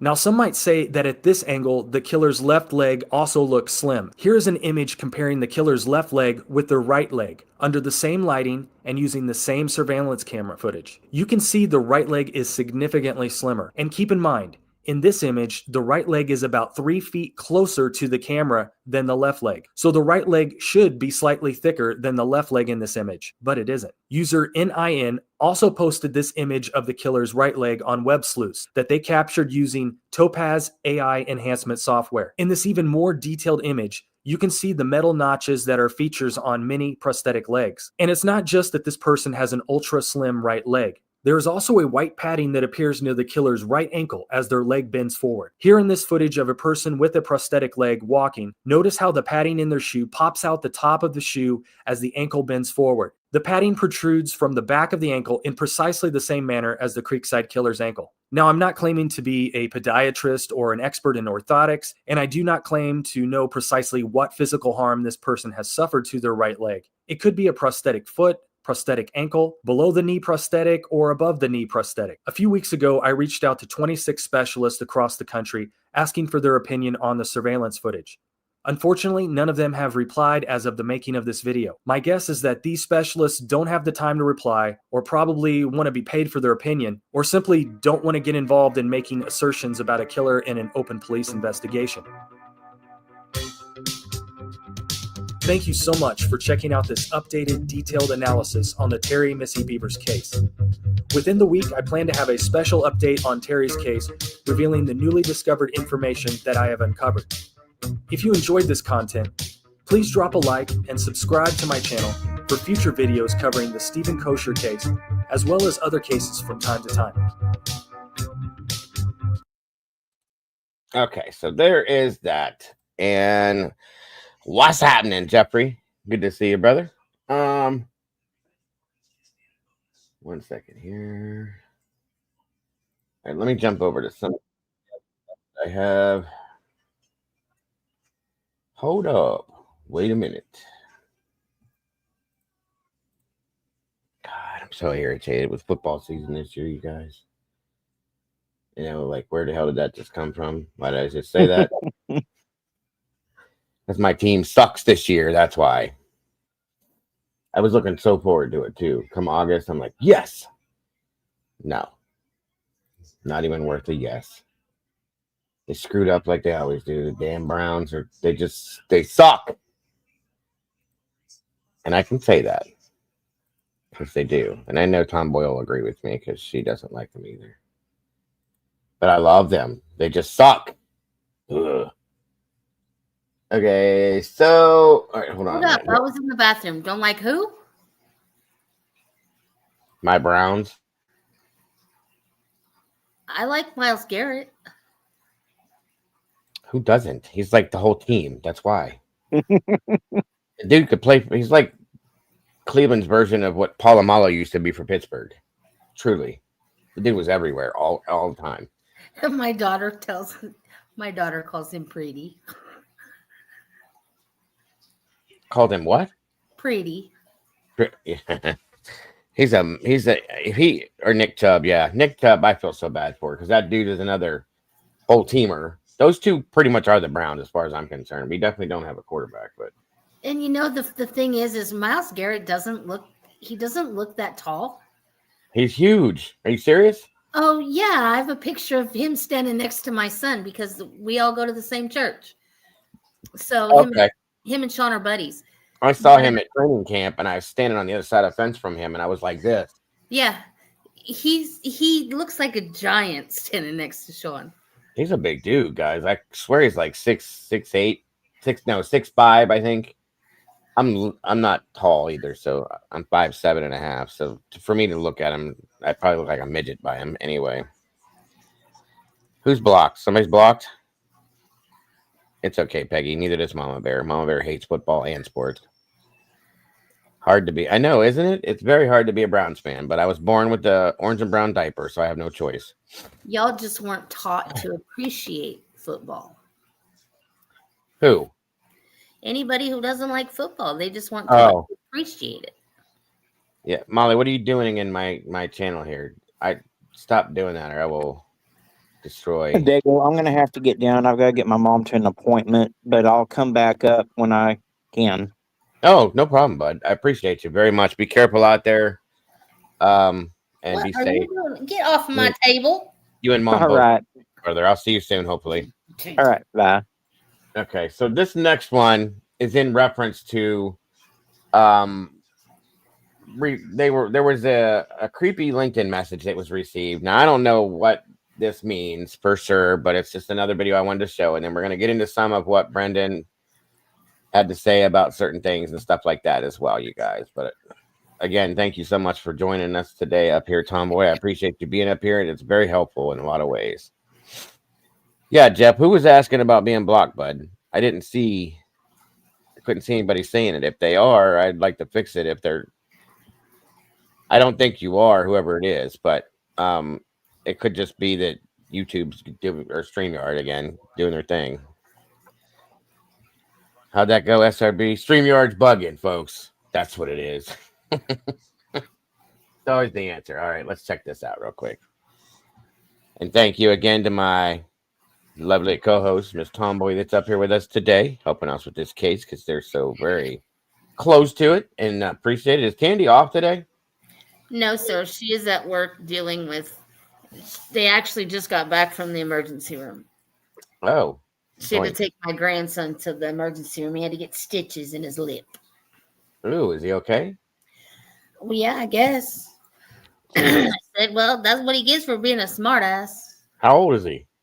He's 7. Oh, those are the fun years. Yes. Yes, it's bugging. Right. He's 7 going on 17 is what it is, really. They all are at that age. You know that. He thinks his shit don't stink. And they all feel that way at that age as well. What'd you say, Peggy? I did watch football and wrestling when I was young, but I was forced to. Had to be stepfather and his friend's waitress. Oh, Jesus. I'm sorry, Peggy. That's not the way it should be, but either way.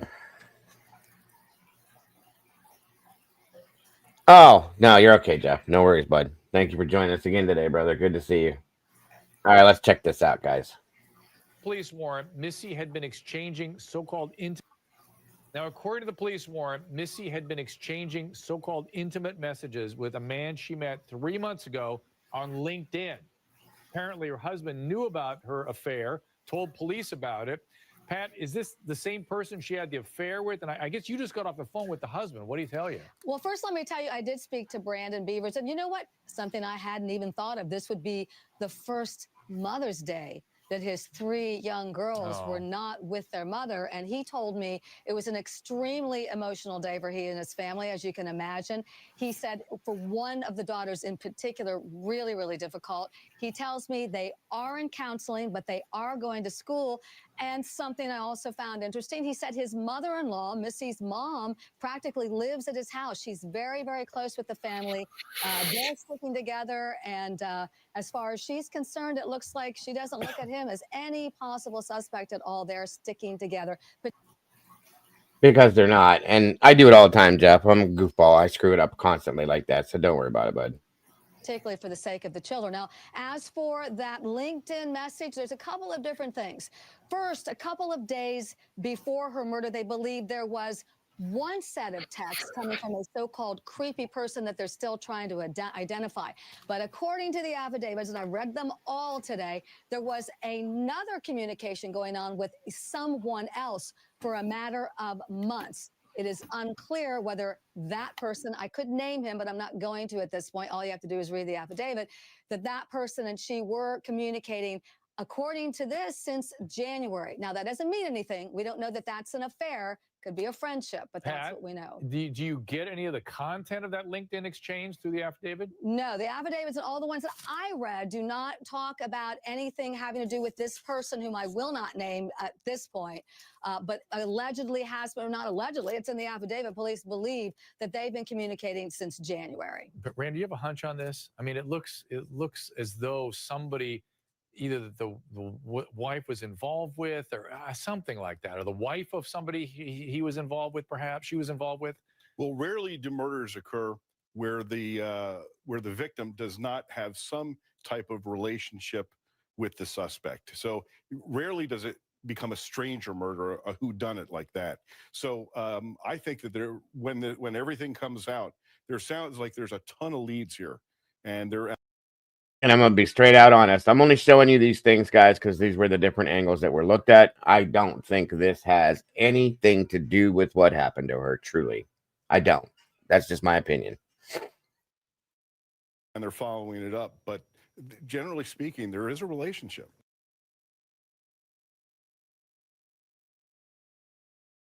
All right, moving on. Let's go talk to... Give me a second here. Come on, computer, do your thing. My wife just informed me that she wants to make chicken parm for dinner tonight, and I am beyond excited. It is so good when she makes it. All right, come on, load in. Thank you. Thank you, thank you, thank you. Where are we at here?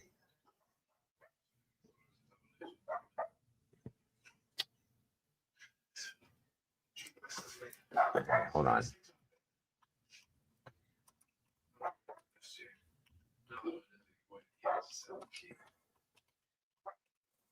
Sorry, guys.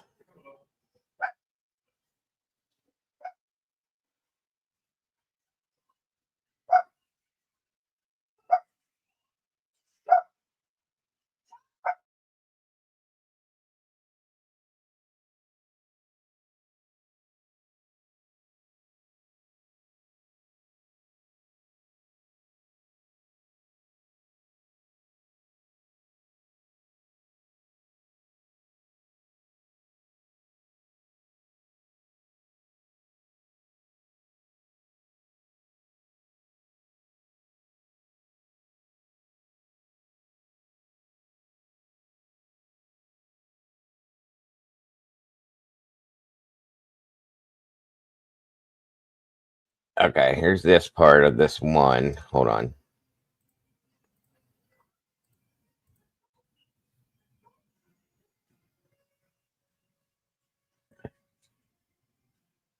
Actually, let me go to this one first because this happened right.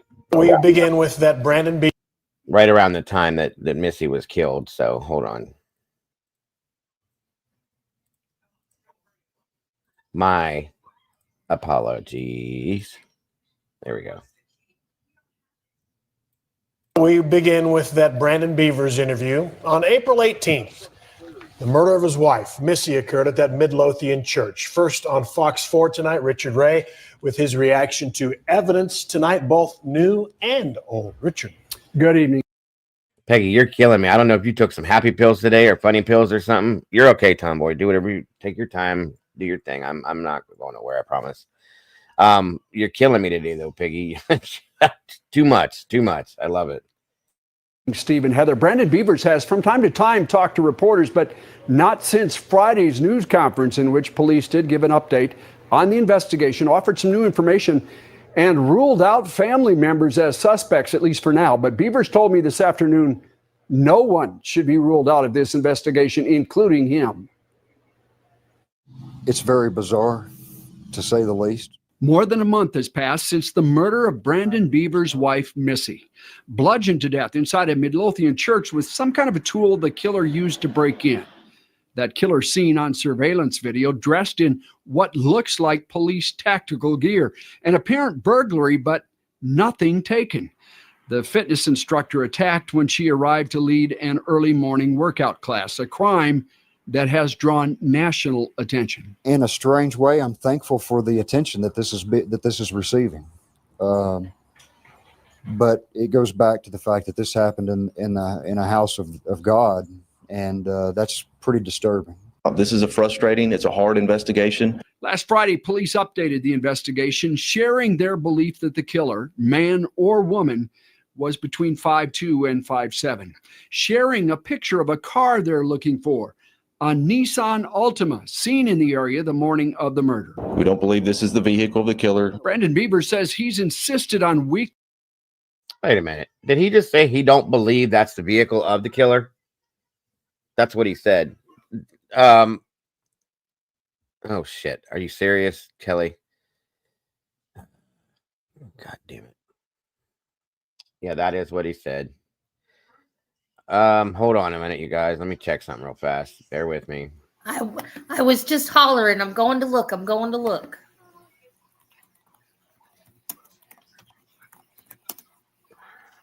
1 second. I'm so tired of seeing these happen daily, every other day. That's high school. I'll be damned. Other side of the smoke as well. When I was talking about air attack earlier on, I would venture to 2 shot, suspect shot as well. Okay, hold on.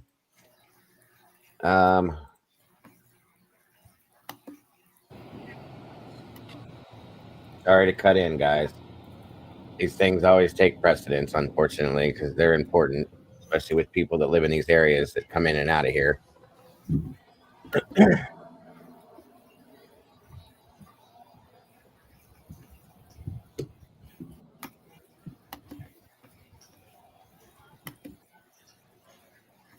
Damn it.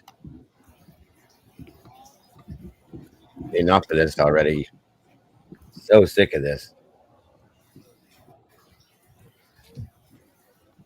I agree, Demon. It's like a couple times, once a week, couple times a month now. It's getting to be insane.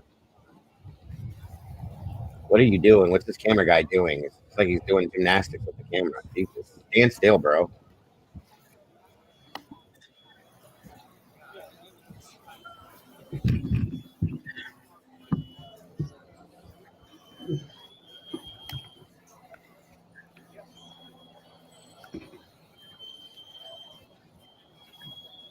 They're busting the kids out now. Is there anybody on that bus? Looks like it. Okay. Antioch.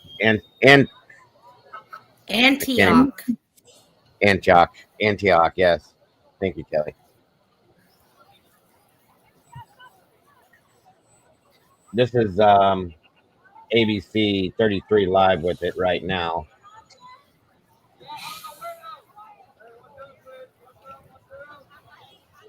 Two students and himself. Does it give any information about the shooter yet? No, I didn't read any. TBI.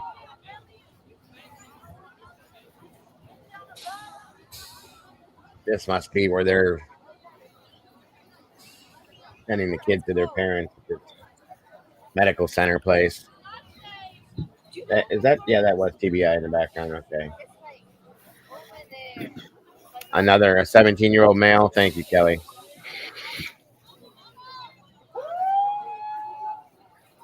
This has to stop. I'm serious.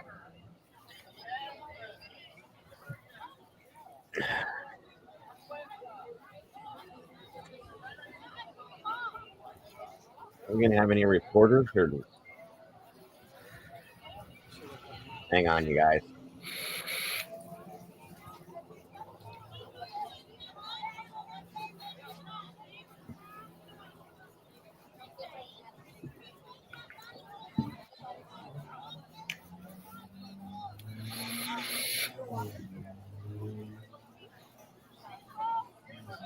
Let's continue on with.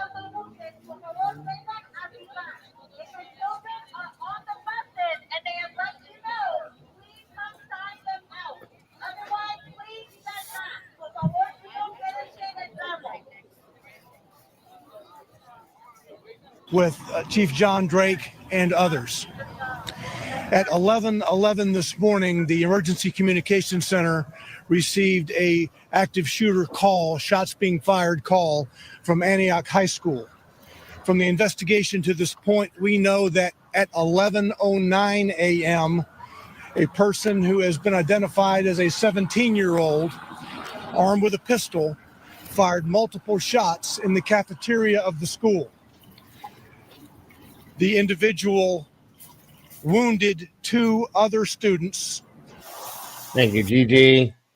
One of them fatally before shooting and killing himself. There is no danger at the school. The police department's SWAT team has cleared the building. We have identified the shooter, again, as I said, a 17-year-old, and the investigation is advancing now. One of the persons that the 17-year-old shot, a female, was transported to Vanderbilt University Medical Center and is deceased. A second individual wounded, also a female, has what is being described as a graze wound to the arm, and she is in stable condition at Vanderbilt. This investigation is being led now by the police department's homicide unit, and there is quite a bit of work to be done. That's all I have at this moment. I have no names to give you of the individuals yet. As we have already issued on social media, we have a family assistance center at Ascension across the street from us. There are a lot of school buses at Antioch, and those school buses are going to be transporting the students to this lot across from us here at Ascension. The initial plan was that even car riders would be transported by school bus just up the street to this family assistance center. We want to make sure that the entire campus is stabilized, including the parking lots, before we would release any vehicles of students who drove to school today. All right, I can take just a couple of questions before we go back to the scene. And again, there'll be more from this same spot in a brief time. There were two SROs in the building. They were not in the immediate vicinity of the cafeteria when this happened. By the time the SROs got down there, the shooting had stopped and the shooter had shot himself.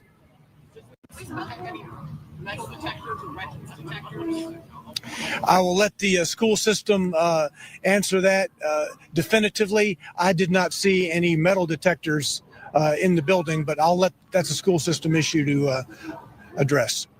also told us a third student was taken in for an eye injury. Do you know anything more about that? There is a male student who has some type of a facial injury. It's not a gunshot injury, and I'm not sure if he fell or what was the cause of that. But there is another male student being treated at Vanderbilt who does not have a gunshot wound. He has some type of a facial injury, the cause of which I'm unsure about. We spoke to the family of one of the victims. They only speak Spanish. Are there any resources available to these families that are being offered now from the investigation of the victims in the house?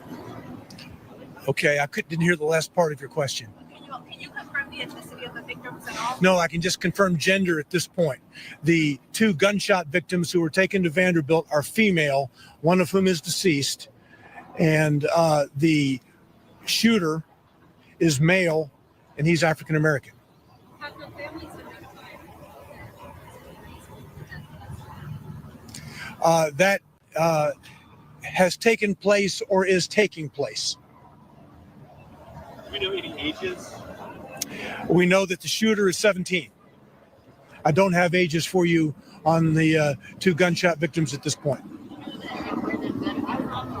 No, all of those questions will be a topic for the homicide unit to delve into.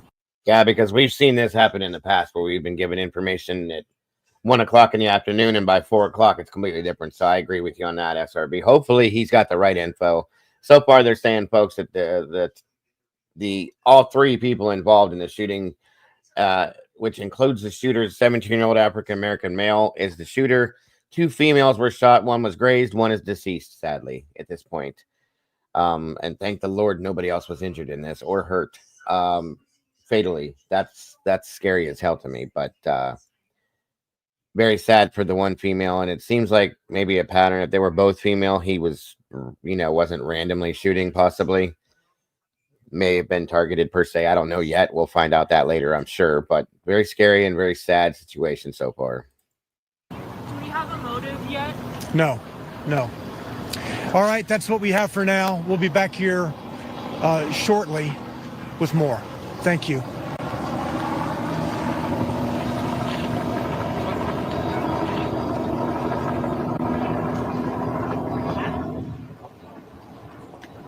Okay, real quick, I know you guys did this. All right, so we were just listening there to that update from police down at the scene of this high school, Antioch High School in Nashville, Tennessee. As you can see, that still several people have crowded this entire area. And police are providing limited details, but still much more than what we know so far. So taking a look here, just going to keep you on this live image.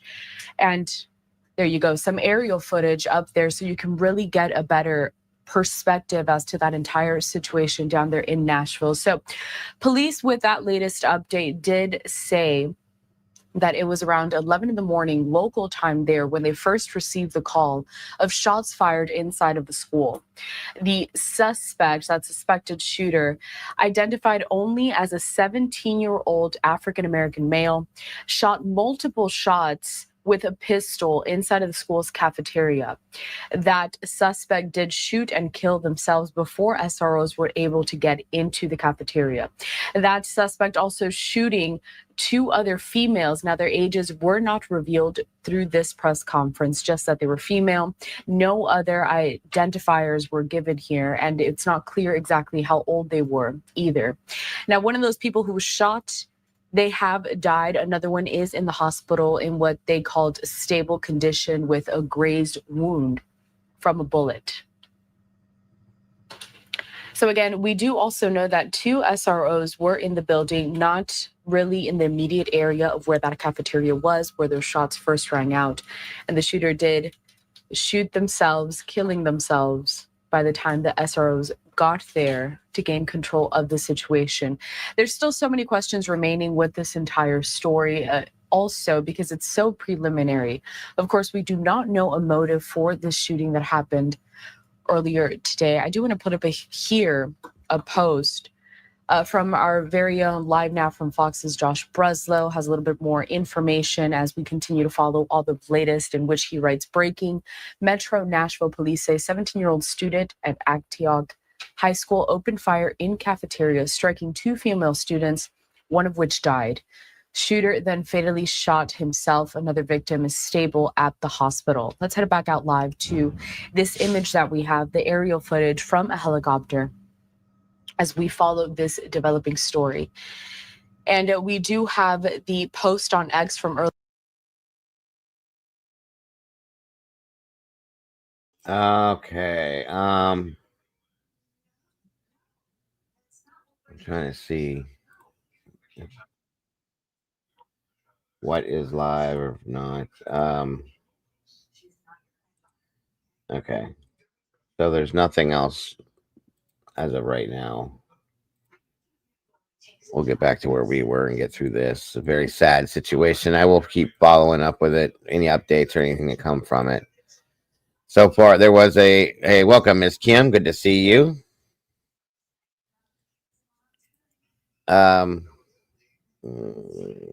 Influenza can't work till 27th.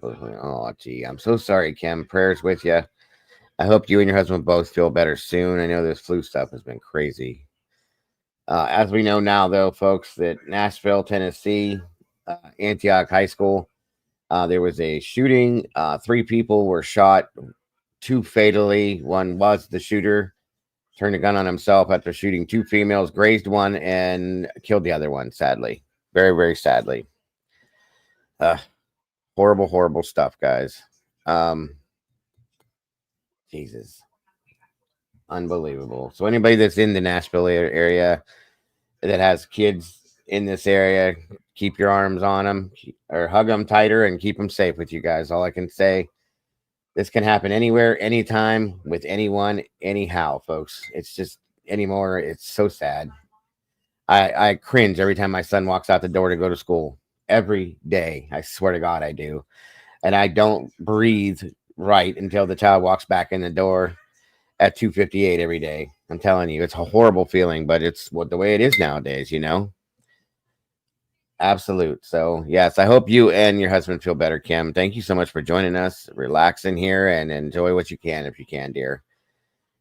Thank you for being here. Weekly meetings with investigators and met with them again today. I don't know if it's amen to that, Gigi. Thank you. Business related or some kind of jealousy. I've pretty much exhausted every scenario and every avenue that I can think of who could have done this. Bevers applauds police efforts, but admits to being discouraged. I'm discouraged to the point where I truly want to just reach out to this individual myself. As odd as it may sound, I can truly forgive you for what you've done, but only if you come forward, turn yourself in, do what's right.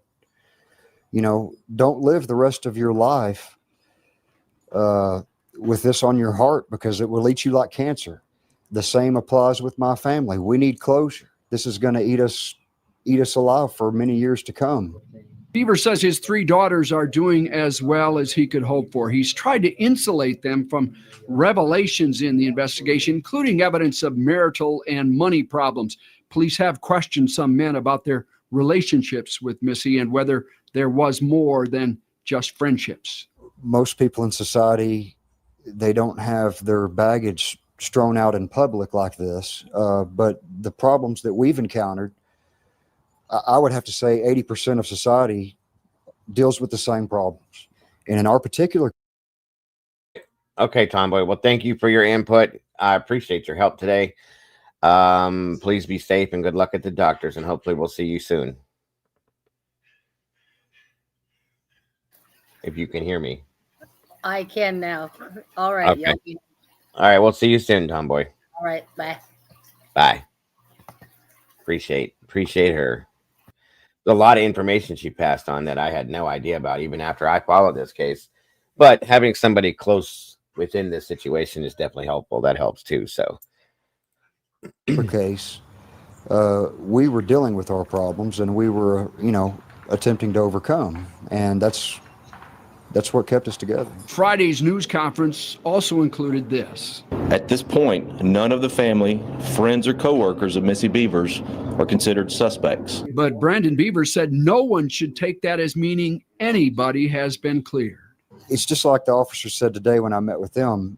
Myself and everybody else in this investigation, despite the fact that they've come out and said they are no longer suspects, doesn't mean that they've been eradicated from the investigation, because the door has to be left open.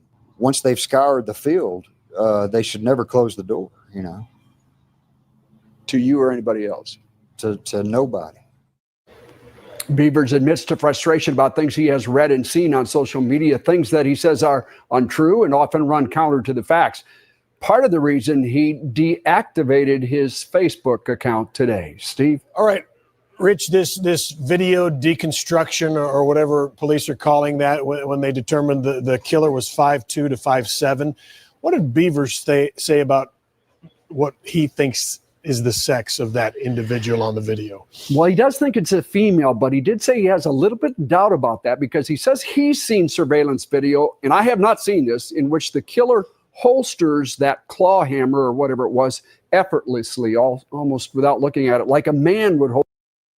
The gait, this is not a female, folks, in my opinion. The gait alone tells me that's a male walking. Just, that's my opinion, but unless somebody shows me proof, I'm gonna clearly and fight with my point on the fact that this is a male. Right, Peggy, it's okay.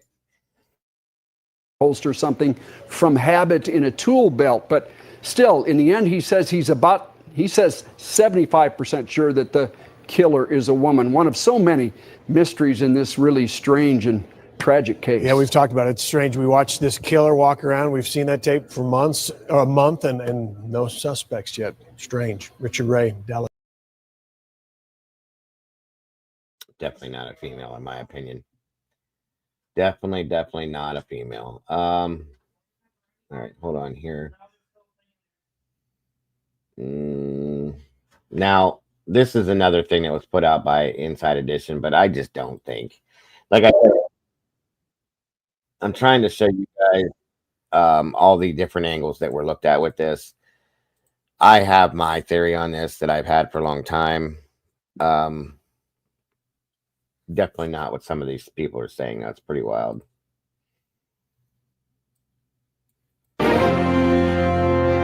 She is the fitness coach who was found brutally slain inside a church. Video obtained by Inside Edition shows 45-year-old Missy Bevers doing strenuous workouts. And now there's a shocking twist in the hunt for Missy's killer, who was caught on surveillance video. The intruder is seen stalking the corridors of the church outside Dallas. And look, he's wearing tactical SWAT gear. You can see police emblazoned on the back of his coat, and that looks like a hammer in his hand. Could the person in the video actually be a woman? I got dressed in some tactical gear. You be the judge. Local police issued this press release declaring, "We are backing off our statement that the suspect was a man. There's a lot of speculation based on the gait and appearance that this person may be a woman. Notice that odd gait. The feet are wide apart. The right foot is pointed out." Former NYPD detective. That's what I'm saying. The gait tells me is a male for, not because just because they duck walk does not mean it's a woman. That's the stupidest shit I've ever seen in my life. But okay, whatever. Wallace Signs is closely following the investigation. It was like a waddle. It was like a ballerina walking in first position. Could the gait be due to an injury, perhaps sustained while working out? We showed the video to expert Dr. Christine Ellie, a podiatric surgeon who specializes in foot and ankle injuries. The shuffling gait, there might actually be an injury or an issue with the lower extremity or both. Missy's grieving husband says the killer's strange gait may be the clue that brings him or her to justice. The person has a very distinct walk. There's just a very distinct mannerism about this person that should be very apparent to somebody. And that SWAT gear, Zine says almost anyone can buy it. This gear you can get on the internet. You can buy a holster and a belt, police memorabilia. You can buy a bulletproof vest, a tactical vest. You can definitely get anything you want. Missy, a mom of 3, was preparing to hold a Camp Gladiator fitness class when she was murdered. She had posted the 5 a.m. start time on her Facebook page.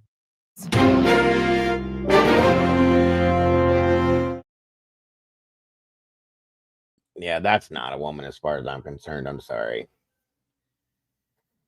All right, let's see where we at here. 1 second here, guys. Trying to get 1 second.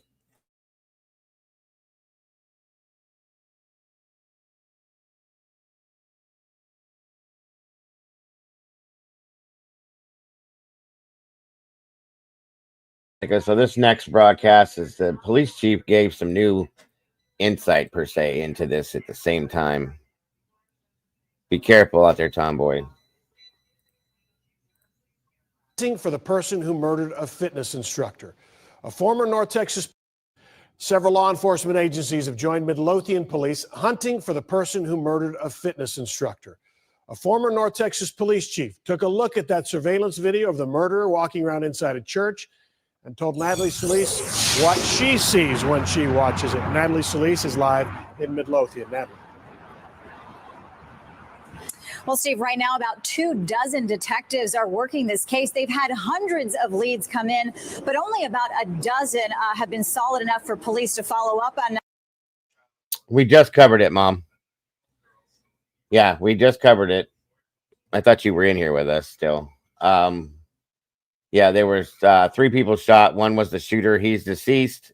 2 females shot. One is deceased, and the other one's grazed, Mom. We just covered it like 5 minutes ago.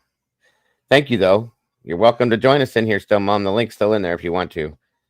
Oh, gotcha. It's okay. No worries. No worries at all. Thank you, though. I appreciate you throwing that in here just in case we didn't have it.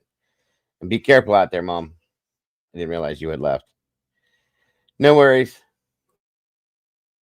Now, the person that I talked to does give us her take on this video and where she thinks police will go from here. Yes, I believe it was a targeted hit.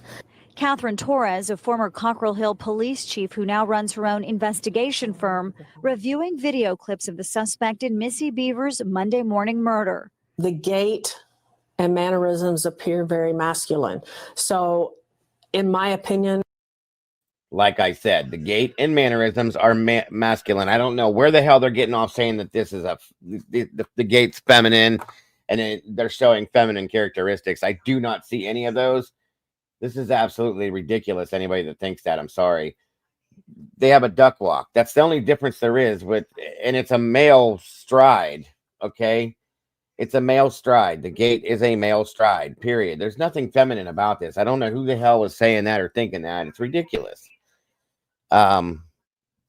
Molly says, in my opinion, I will say walking around with a hammer. If they weren't solely to rob the place, a female would be more likely to use a hammer than a male. And that's understandable. It's understandable. They would say it was a duck if they could. Yes, you are right. You are absolutely right. Nah, I get it, Mom. I absolutely get that too. 100%. it's a man. That's one thing Midlothian police say is still uncertain, whether the attacker is a man or a woman. Torres says even though the face is covered, the head-to-toe police gear is significant. The clothing that he's wearing looks new out of the box. It looks too crisp and too, distinct black and white. Torres says anyone can Thanks, buy the Tomboy. gear online, and in this case, she believes the getup was a ploy. It was just enough so that if she ran into him, she would think it was a police officer and that she was safe so that he could get close enough without her trying to run and get away. And see, I thought that wearing that type of gear was a deterrent for people to question him. If they were to see him going in or out of the church, nobody would question somebody wearing police gear. That's what my thought was on this whole thing, was to kind of cover up who they were. And therefore, if somebody did see him, they're not going to question a police officer or somebody wearing police gear. That's my opinion. You know what I mean? But that's why I think that's what was worn. It's a good cover per se.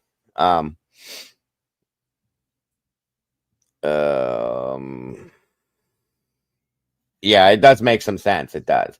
The only thing I still question is the prosthesis, possibly, and or the knee brace thing. That's the only thing I have questions about at this point. What Tomboy said makes a lot of sense, and I'm very comfortable with what she said as well. But seeing what I saw with that ankle, it does give me a little bit of a question about there being a prosthesis per se or not. That's all. It could have just been that the pant leg. Now, here's the other thing, guys. Tomboy did make a good point, too. If he was wearing a knee brace, think about this, on that right leg. Your pant legs, I've worn knee braces because I have 2 bad knees, but one worse than the other. When your pant legs are over top of that, you could accidentally get your pant leg tucked up inside there, which will pull your pant leg up. The thing is the ankle just looks so small, but the video is grainy too, and it could be a trick of the eye because of the type of video, the pixelization and stuff. You know what I'm saying? So that's my thought on that too. So there is possibility in both directions as far as I'm concerned. Yeah, I do too. I absolutely do. So no, you're good, Mom. Tammy Tyler, hello. And welcome. FYI, there has been a school. Yes, we just covered it, Tammy. Thank you for giving us the info, though, dear. I appreciate you very much. Just covered it. Again, guys, a school shooting in Nashville at Antioch High School. 3 people shot, 2 deceased. 1 includes the shooter, which was a 17-year-old African-American male. 2 females shot, 1 deceased, and 1 just was grazed in the arm and is doing okay. So there should be an update here soon with it, they said. Thank you very much, though, Tammy and Mom. Very much appreciated. Right. Very much so. Knee braces make you walk weird. They cause strange visualizations with your clothing and all that kind of stuff. So very possible. Again, very much appreciated, Tammy and Mom, for the info. I appreciate you guys trying to keep us up to date. Welcome, Exotic. Good to see you. Oh, my God. I hope you're doing okay. And what are you doing on here if you just had that done? You should be resting. I appreciate you being here, though. I hope you're okay. I hope everything is okay with you, too. It kind of is. The photograph in the video is hard to like focus in on something and get it right, in my opinion. I agree.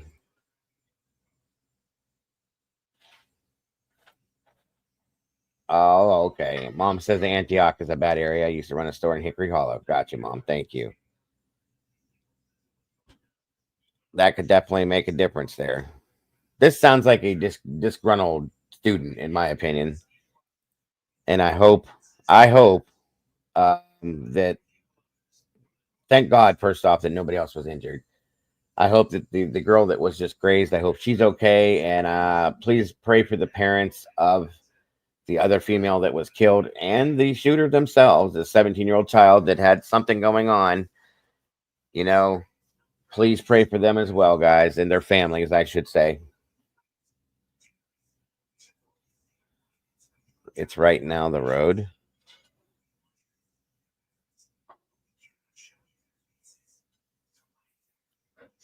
Oh, gotcha. Right down the road. Gotcha. Thank you, Mom.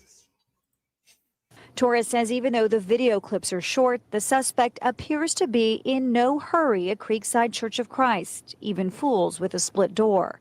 And he's very slow and methodic about walking through the building. He's not in any hurry of not getting caught. So he's obviously done his homework to know that the police are not on their way. I haven't had a lot of time to get emotional about this yet.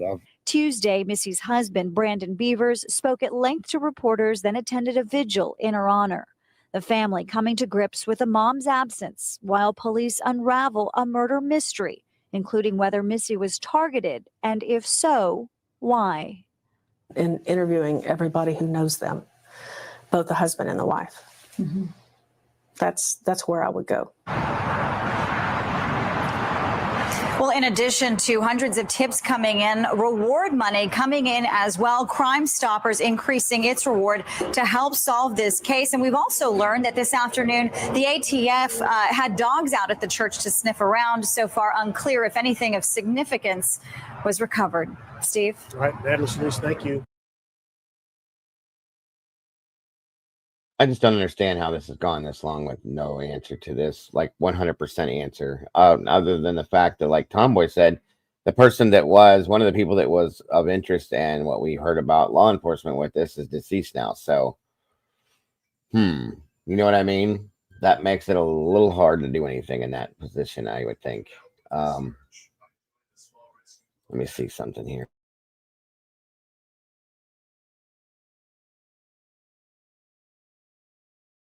Now, this was an extended video that was given of the suspect in the church walking around. I don't know how many of you may have seen this or not, but this is another video of this too. Right. They said before between 5'6" and 5'8" critical, possibly. So I don't know. It could be even shorter. The car was sold or traded or something like that, SRB, from my understanding. Wonderful to see you, JC. Thank you for joining us, dear. Good afternoon to you. So let's see here.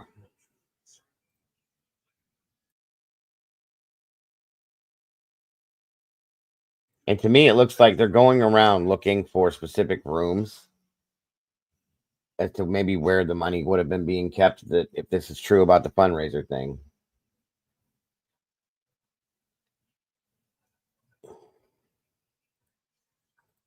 I love it. Everybody's doing it. SRBBBB. Their Tomboy says there was DNA. Okay. See, that I didn't know.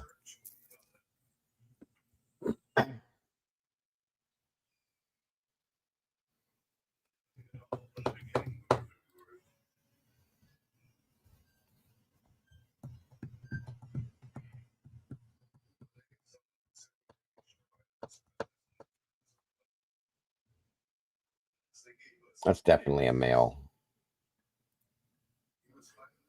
Definitely a male.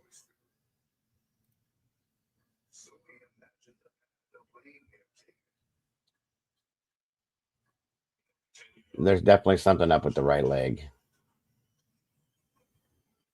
No two ways about it. What's happening, Twizzle? DNA is a smoking gun. Guilty 100%. Smart ass. We're looking at the Missy Bevers case, bro. Hope you're doing good, brother. Happy New Year. Hope you had a great Christmas. It's great to see you here. Oh, okay. Hold on. You're talking about right here? Critical on the wall here? Or hold on. Let me know when to stop because I didn't see it.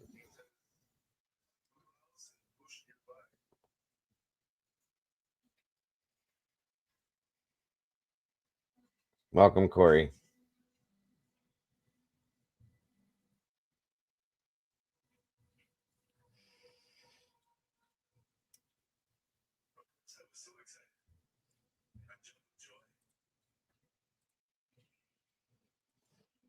Is Kimber here? Hey, Kimber.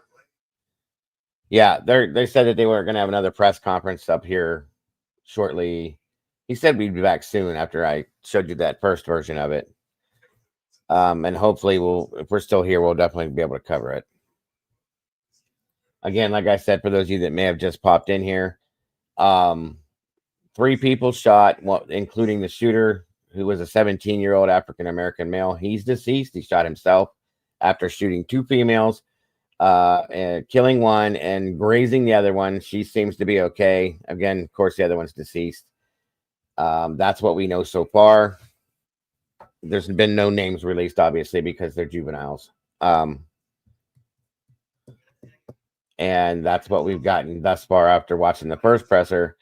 The next one should be coming up relatively soon. I'm going to jump back. As soon as we get through the rest of this year, I'm going to jump back over and see what else is coming up new from that.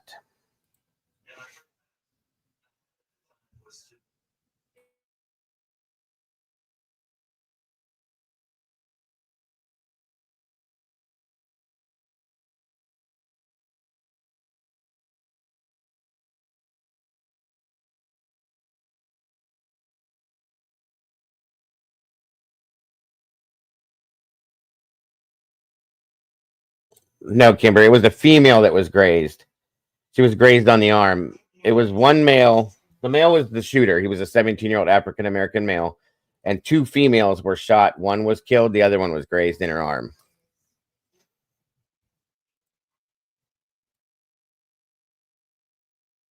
That's what they give it the presser so far. I don't know if there's anything new yet.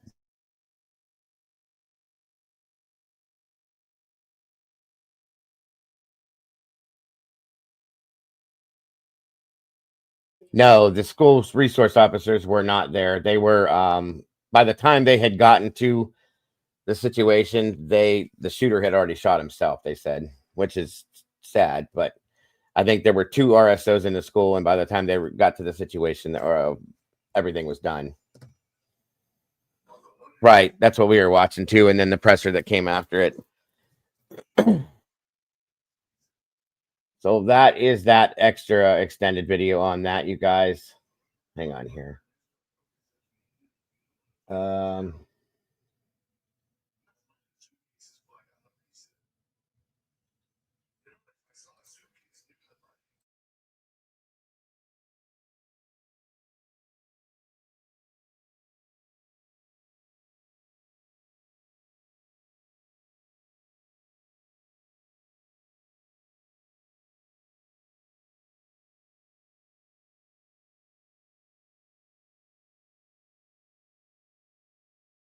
They've changed.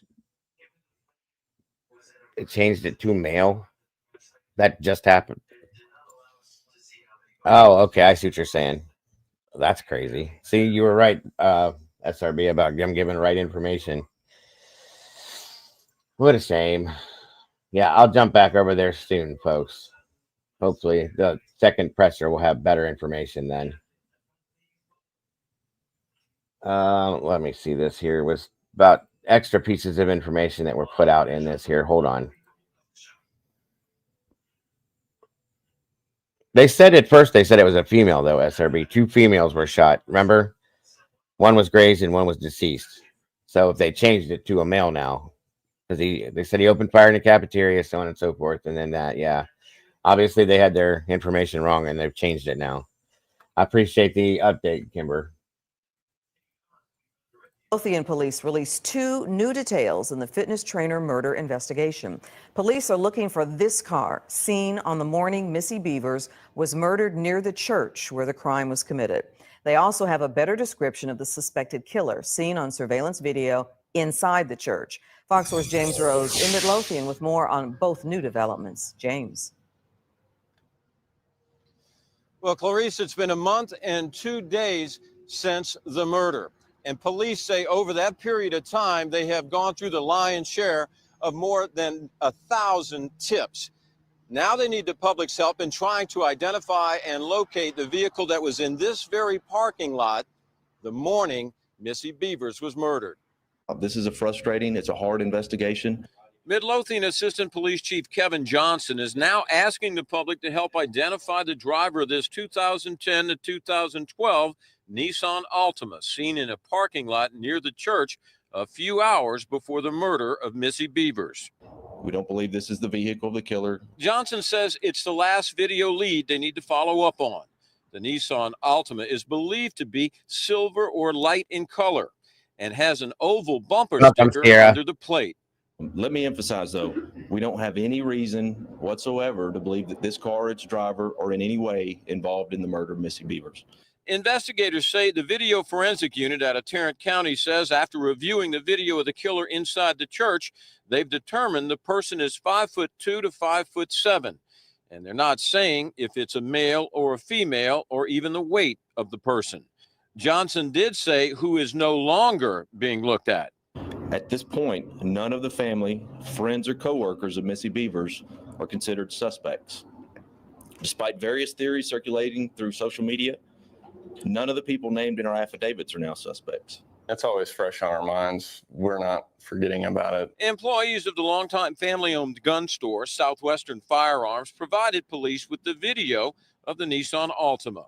It's exciting just. So they got that part wrong too, folks, obviously. And now that the car's been traded off and sold, They obviously dropped the ball with this, in my opinion. That's the damn shame.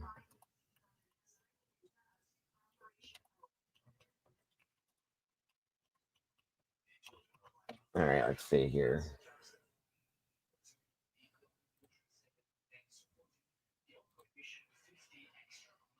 Hold on.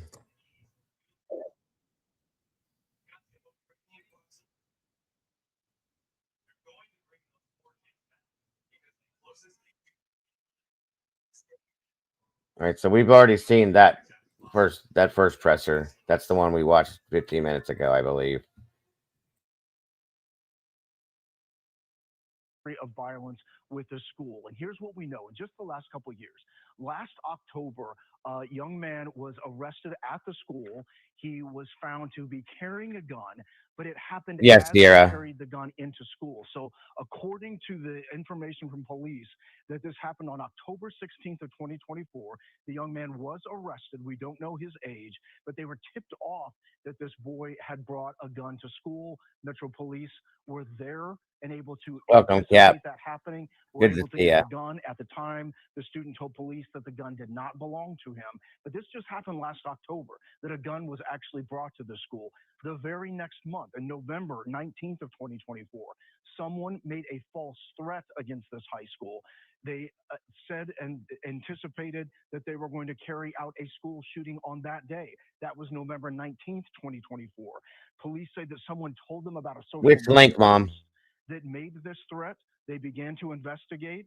They ultimately looked into it, turned out to be a hoax, but officers were sent at school as a precaution.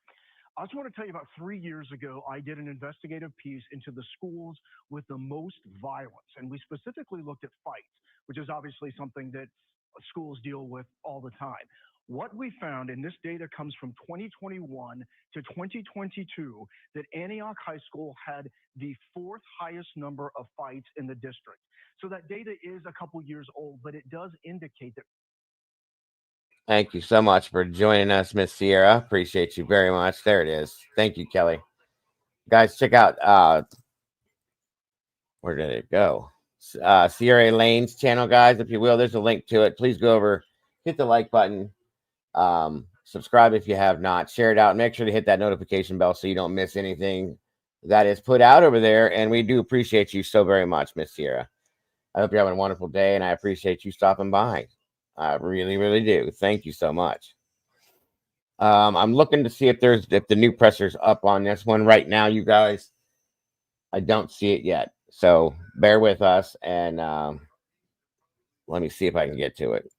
For years, As he said they'd be back here just in a few minutes, so hopefully it's coming. at least between the 2021 and 22 school year, that it already had a Oh, you're so very welcome, ma'am. Thank you so much for joining us today. I appreciate you so much.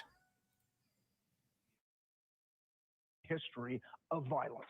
So that is kind of your update on where we are with history and technology at this school. We've got a lot more questions to be asking. And of course, we'll fill you in as soon as we get them. Guys, back to you. Yeah, it's going to be interesting, Jeremy, to see how that Omni Alert system is going to be judged based. So much interesting information that they're sharing here, and just wow, unacceptable. I mean, I'm looking at some of the messages in the chat. Of course, this always sparks a political debate, but really it's about protecting our children. We expect to send our kids to school and not have.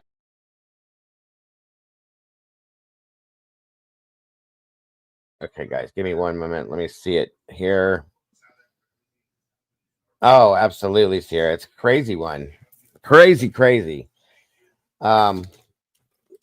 I don't know. I have questions. I have a lot of questions. Like I said, I don't think personally that it was a targeted situation for Missy. I think that she was in the wrong place at the right time and may have surprised that person. That's my opinion. It doesn't mean that it's true, but that's my thought. But there's still a lot of other questions that have not been answered. Let me see something here, if this is it.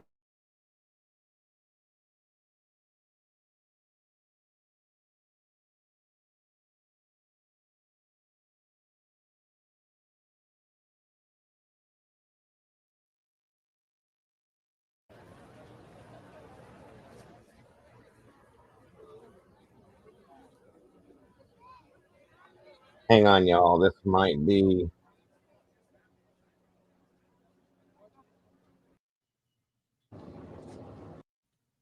Being here, doing OEM This could be the secondary one here, I think. will begin the. All right, here we go. Let's check this out. All right, is everybody ready to go? All right, this afternoon Kimber, we dear. have a briefing with several of our city's leaders. For those of you that popped in here, give me just a moment to get. We've had a school shooting in Nashville just recently, and very important that I put the information out for that over anything, of course. And then we will get back to Missy's case here once we get through this.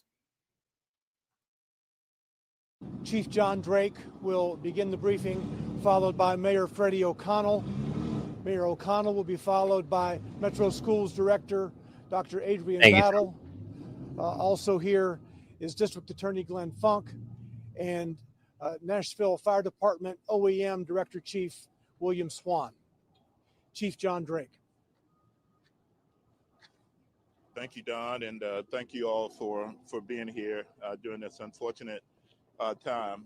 What we know You can't thus actually far buy a home with it. is that we had a male student of 17 years old that rode the bus this morning to Antioch High School. During the course of the morning, this individual made his way to the cafeteria where he then Thank you, confronted Sierra. a 16-year-old that we identified as a female Hispanic student, fired, striking her. She is deceased. There is another male 17-year-old young man that was wounded with a graze wound, and he has been treated at Vanderbilt and released. The shooter was 17 years old. He entered into the cafeteria, firing multiple rounds in the cafeteria, striking her, and then before pulling the weapon on himself. From that point, at 11:11, we started receiving calls for service. Officers responded and found the male shooter deceased in the cafeteria. We've been working with our state and federal partners on the identification and notifications of all. From that point, our SWAT team began systematic searches throughout the entire school to make sure there weren't any more victims or shooters within the school. We did not find any more. Since that time, we have started a family assistance center where we've worked very closely with Metro Schools. The Family Safety Center is right behind us at the Ascension Medical Center. We are systematically releasing young students to that location to be connected back with their parents.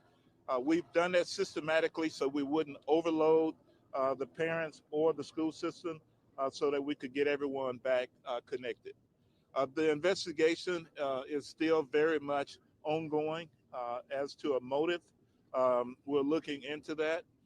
There are some materials on the internet that we're looking at that's under the investigation on the initial stages, but we'll continue to follow up on that.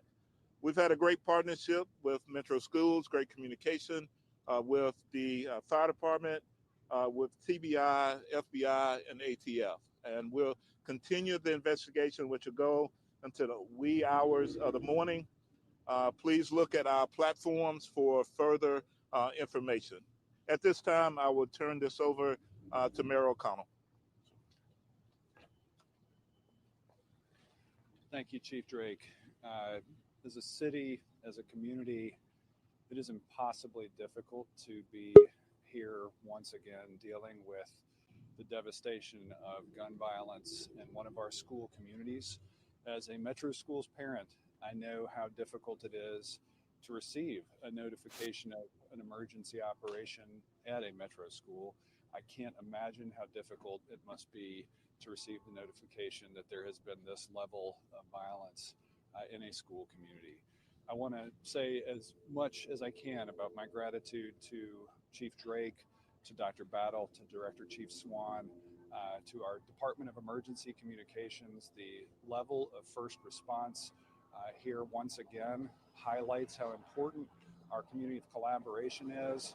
The Family Service Center behind me has been focused on victims and their needs, and we will continue to be focused on that today and for the period to follow. There have been MMPD Wellness Team, there have been the Family Intervention Program.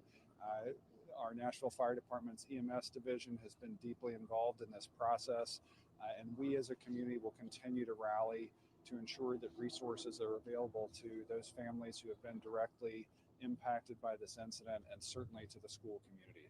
I do want to invite Dr. Adrian Battle up to talk about the Metro Schools response. Thank you. Good afternoon. As you all can imagine, this is a heartbreaking day for the entire Antioch High School community and all of us here in Nashville and in Nashville Public Schools. Today, we lost students in a tragic incident. One student took his own life and the life of a peer, forever changing the lives of their families and everyone who knew them. My heart goes out to these families as they face unimaginable loss. At this time, we are grateful that no additional lives were lost, though at least one student is being treated for injuries. I want to thank the school staff who quickly followed emergency protocols, potentially preventing others from being harmed. Their actions were heroic on a dark day for our school community. I also want to extend my gratitude to the Nashville Police Department and Nashville Fire Department for their swift and urgent response, securing the school and caring for those impacted. This tragedy is under active investigation by law enforcement and district leadership. While we are focused on addressing the immediate situation, we are committed to understanding how and why this happened and what more we can do to prevent such tragedies in the future. Over the years, we have implemented a range of safety measures, including partnership with the MMPD through our School Resource Officer Program, shatter-resistant film, security cameras with weapon detection software, and security vestibules. Unfortunately, these measures were not enough to stop this tragedy. I know there are questions about whether additional steps, such as stationary metal detectors, should be considered. While past research has shown they have had limitations and unintended consequences, we will continue to exploring emerging technologies and strategies to strengthen school safety. Building strong relationships between students, staff, and SRO teams remains the most effective way to foster these relationships. In the coming days, we will continue to partner with MMPD and our school team. We want to continue to foster an environment where students feel safe to speak up when they see something concerning. It's important to remember that our schools have historically been safe places for learning, friendships, and growth. We cannot allow this tragedy to overshadow the positive experiences of our 80,000 students. As a former principal of Antioch High School, I've walked the halls and I've witnessed the magic that happens in its classrooms. This loss is deeply personal for me, as it is for so many in and throughout our community. Now, to allow time for students and staff to grieve, Antioch High School will be closed for the rest of this week. We are arranging a location where students and staff can receive grief counseling and other supports. As a middle school student at JT Moore, I experienced the pain of losing a classmate to gun violence.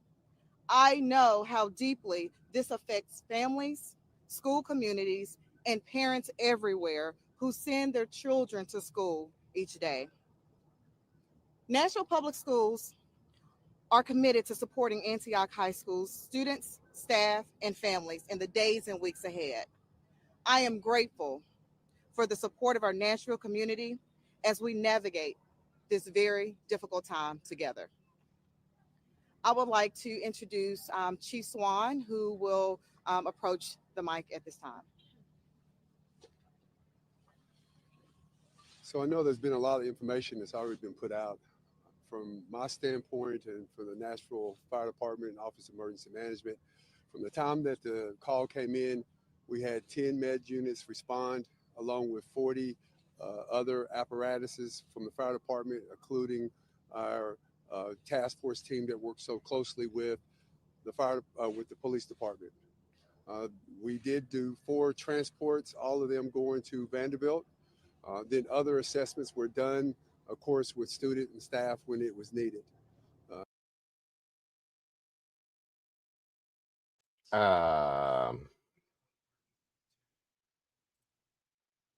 hell happened here? Hold on. Mom, you here? Yep. What the shit? Where Hang you on a gonna minute. bet they got hit? I bet they got hit for community standards because that's how freaking stupid it is over here. Associated Press. Hold on. I just put one on my community wall too. Yeah, it was down. It's down. Am I gonna get hit for it? You would have already got a notification, wouldn't you? You guys can still see us, can't you? Can you guys still see us and hear us? Stream up. That was strange. I've never seen that happen before. Yes, JC, it was Nashville. The bots got them. No, we're still up. Hold on, then let me try this other link and see if this happens. News Channel 5. Hold on, guys. Sorry. This is it. That was insane. Give me a second, everyone.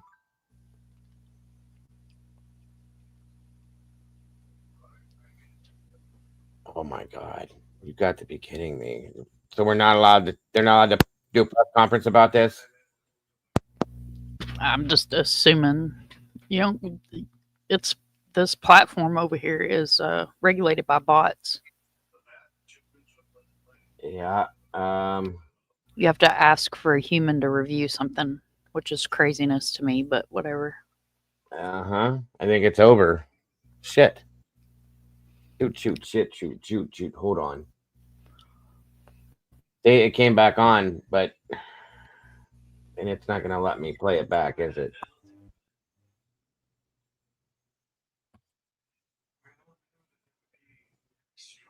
That press conference, so we'd be able to get over it. Did they cut that part out already?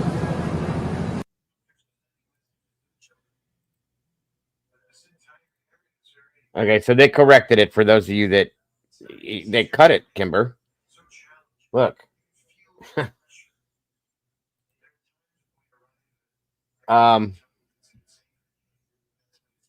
Okay, so what happened was they corrected a piece of information in there that was definitely wrong.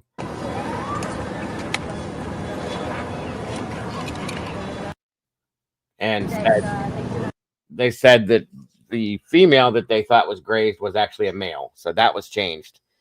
Has been treated and released already, which is good. Okay, that was nuts.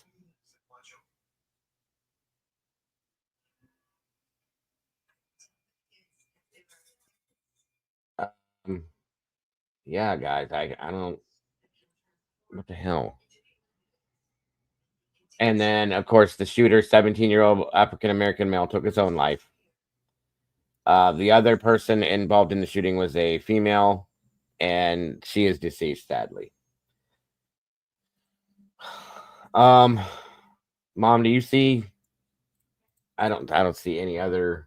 Hold on, you guys. I put one on my community wall, but it ended too. I don't know how much of it they grabbed before it, because I don't know who they were using, unless they were using their own. Right. I think we saw most of it because they clipped and cut. They were done at the very end of it. So hold on, let me. No, brutally. I'm in Orlando. It didn't come this far down. Northern Florida, those of us that live down here consider that South Georgia.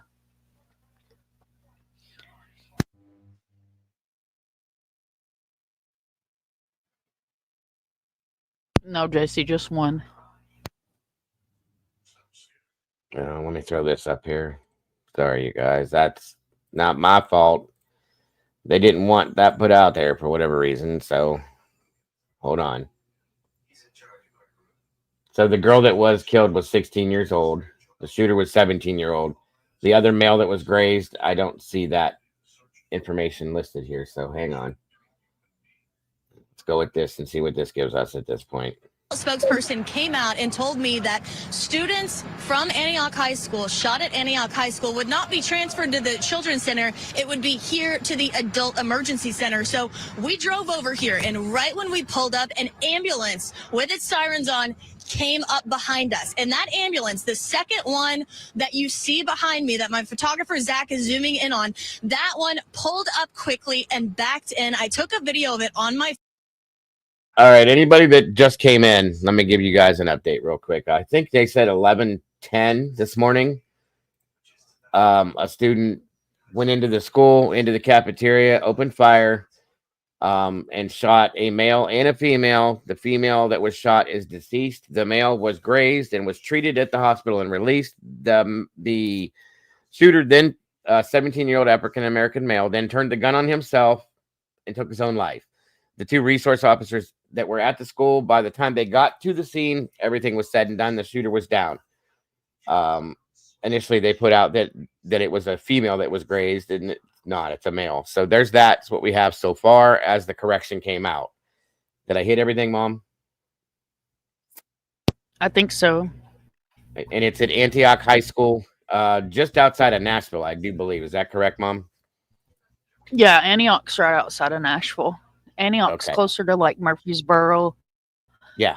You have Nashville, Antioch, excuse me, Antioch, Murfreesboro, Nashville, Antioch, Murfreesboro, and then you get up towards Cookville and all that going out the highway. Right. Yeah. The Tennessee, Nashville's had a lot of stuff happen. I agree with Twiz. A We lot have of stuff. Hickory has Hollow gone down. too. Yeah. Nashville, that's what I said. You go to Nashville as a tourist. I said this during Riley's case. And you see all the pretty lights downtown and all the country music stuff. No, there is a dark underbelly to that city. I know. I raised 5 kids there. I have 3 grandchildren that were raised there. You know, I mean, it's not this beautiful, happy Disneyland that people think it is. Nashville's very dangerous. We kind of experienced that following Riley's case because of the things that we were seeing and hearing at that point about that area, and the homeless, situation and the nightlife, the bars, how things go down around there. So yeah, I agree with you. It's kind of a dark place, guys. Everybody. Yeah, I lived there for 30 years. You got to think, I lived there the majority of my adult life. Like I left there to come here. So I Right. mean, it's not rainbows and butterflies like people put it out to be. And Mike's right. If it wasn't a school, it wouldn't even, it wouldn't have even got coverage. And a Right. lot of stuff that happens in Nashville schools, you're not going to hear about. You're not going to hear about it. That's sad, Hunters too. Lane High School is where Minnie went, and they had a YouTube channel called Fight School. I've heard. I mean, about like, that, you don't hear, they don't want you to hear about the actual stuff that happens in Nashville. It is not a safe place to be. Yeah, they want to keep their money coming and keep it the tourist there, the country music capital of the world, blah, blah, blah, all that fun stuff. That's not what it's all about anymore, guys. So, yeah, a lot of people have said that, SRB. She says, when I know that and Mom even said that, and so did Minnie, I think, at one point in time, during a conversation was had around the time that Raleigh was going on. I know that when we went there, we were told to stay on the main paths and not to venture away. Right. That's sad. Okay. Exactly sad. Don't go screwing around, down dark alleys and shit either. Like that literally public service announcement from Mind of Monsters. The only alley in Nashville that's safe to go in is called Printer's Alley. Yeah, Kimber says that they hear it on the local news every morning. It's a damn shame, you guys. It is, because it used to be a really nice and beautiful place to go and see all these things. And It's dangerous now. Dangerous. Very dangerous. It's been I don't even dangerous bother for years and going. years and years. That's what I mean. I mean, like the Yeah, bars, the nightlife, especially at nighttime. Nightlife is very bad down there. I'll put it this way. So Tater was getting off the school bus one time, and we lived off of Dickerson Road, but we had family property, so we were kind of back off in the cut.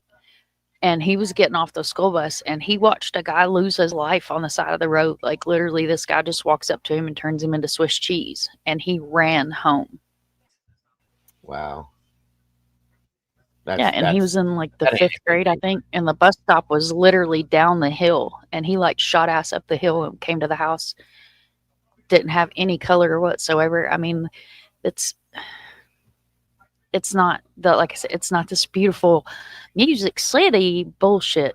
Those of us that live there, or like Kimber that lives in the area now, it's not the pretty lights and the fancy country music and all that stuff. It's honestly not. That's very sad. And Twiz made a pretty on point statement that I'm not sure any big city's safe right now, which is true. Nashville's just pretty hardcore. And real quick, guys, just so nobody gets confused, the link that we dropped in here earlier for Miss Sierra Elaine, she runs her channel is based on lifestyle and finance, and she, based on her years of experience, if you go over there and check it out, she just kind of explains and shows you how to do certain things within your lifestyle and with finances and stuff like that. It's really interesting. I've watched a couple of her videos. The link there will send you guys over here to check out her stuff. Hit the like button, the notification bell, so you don't miss anything. And I really appreciate her stopping by here today with us. So that was what that was all about. If anybody wasn't, familiar with it, that's all. Yeah, there it is right there. Thank you again, SRB. Really, really good stuff, guys. She knows what she's talking about for sure. If you're interested in anything that has to do with lifestyle and finance, please go over there and check it out. I have a promise you won't be disappointed. So yeah, guys, another situation. I mean, this is just like at least monthly now. At least monthly, in my opinion. I don't know, Mom, you can change that up if you want to, but at least once a month now we're talking about some kind of a shooting like this. And I'm just so tired of it. I really am. Absolutely. Like my dad texted me like when I was sitting at the bus stop, and like I just told him, as parents, we have to do better. Like seriously, this is like an every 3 month at least event that we're seeing this happen. And mark my words. Okay, this is one. You wait for it. Within the next week, there'll be at least 2 more. I've said the same thing. Because for some reason, that's how it happens. Like they seem to go in threes, 100%. I do agree with you. Every time we've seen this, bing, bang, boom, here they come. In one form or another, whether it be a school or like Luigi Mangione's situation or any of those other ones, guys. They just boom, boom, boom. It's crazy. We got to do better, Mom is right. It's the best way to put it. As a whole, we got to do better, folks. And I don't know what this is all about at this point. I don't know if it was a misguided child, had a bad relationship situation, mental illness, whatever it was. He needed help in some form, and that needs to start happening so that this can stop happening. Yeah, I don't even want to make a prediction that another one's coming, guys, but this is how this goes down. It really does, in some form or fashion.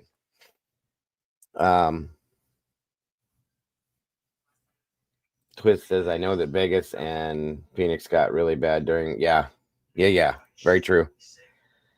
I pretty much covered everything on the, especially with Tomboy's input, which I'm very, very, very appreciative of today on Missy's case. I learned things today I had no idea of, and I've been following that case for a long time. So it's good to know that information. Like she said, a lot of people wouldn't know that info because she had somebody that she was close to that was close to that. So that's very helpful and appreciated, Tomboy. Excuse me. By the way, how are you doing today, Mom? How are you feeling? I'm freezing my ass off, but thank you for asking. All that beautiful white stuff you got down there, huh? Oh hell no! How I much? didn't get no white stuff. I said we didn't get none. We didn't get any white stuff. No, so 'Cause it's all I'm in northern Orlando. Florida. Okay, Yeah, that's what I said. Northern Florida is actually southern Georgia. We don't even claim them folks. gotcha. Well, at least, but it's still cold, regardless of whether you got the snow or not. It's still cold. Hell yes, it's cold. Hey Siri, what's the temperature? It's 51 degrees outside. She says it's 51. She lives on a hill of lies. It feels like 30. Now ask her the temperature in Northeast Ohio, Mom. Hey Siri, what is the temperature in northeastern Ohio? In Ohio Township, Pennsylvania, it's 13 degrees. Oh, nobody cares about Pennsylvania, lady. Northeast Ohio, or just say Cleveland, Ohio. There you go. Hey Siri, what's the temperature in Cleveland, Ohio? In Cleveland, Ohio, it's 13 degrees. Oh, you poor bastards. It's 13 That's degrees. without the wind chill. That's without the wind chill, Mom. Add the wind chill. It's probably like minus 13 or minus 20. It's still. It was cold as shit this morning when we got up. Telling you right now. No, sir. No, sir. SRB's There will in. be none of that. She's got 16. Feels like 0. It's warming up. Yeah, it's a warm heat whatever the hell you call it. I'm losing my mind. We will never know what happened in Vegas. Where they told us. Yeah, I agree with you on that. That whole Vegas shooting. I'll never anything that has been put out. I don't believe it because it changed so much, and I don't. It was during that. You're talking about the concert shooting, Twiz. That one still blows my mind because I know that we weren't told the truth on that. At least not the whole truth. West Jefferson. I know where that's at, Nancy. It's way colder than hell up here. Yep, minus 21 at 8 a.m. this morning with wind chill. So you guys are having well, actually, it was colder then. Got you. It's still, all I'm saying is it's cold as shit. It's too cold. It's so cold that I don't want to take my dogs out.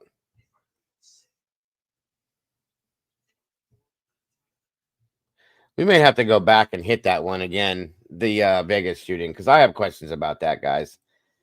If you guys, I'll tell you what, if you guys are interested as far as the cold case goes, it's not really a cold case, but it kind of is. If you guys want us to cover the Vegas shooting, because we've never gotten straight answers out of it, put a 1 in the chat if you're interested in us covering that one.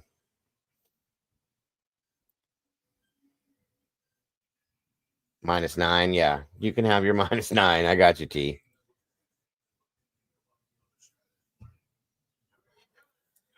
Saudi Prince, huh? You never know, Twiz. You never know, bro. So far, Nancy said that she's the only one that wants to see it. Okay. Oh, big time, Cap. Big time injustice, in my opinion. That was a sad situation. It really was. And it should not have been dealt with that way.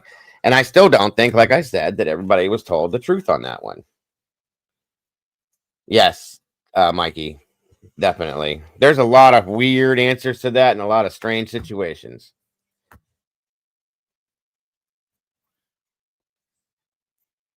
What the hell? Oh, derp. How did the chief of police become the governor of Hawaii for the fires? I have no idea, bro.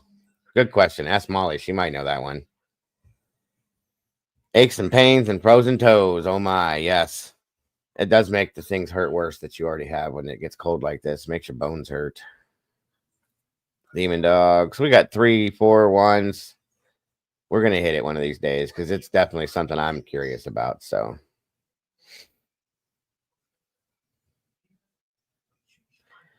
The Uber driver shows video of what appears to be gunfire from the ground. Yes, that's what I thank you for bringing it up because that's where my questions came into effect. Supposedly, that shooting happened from top floors in the building where there's windows busted out. You could see it. But the video that the Uber driver showed looked like there was ground fire coming from the ground. That's where I got questionable with that whole thing. And I wanted answers. It completely reminded me of the whole JFK grassy knoll situation, book depository thing, because it sure as hell didn't look completely like what they were saying. Oh yeah, there's the video out there, Twiz. I'll show it from an Uber driver. It's wild.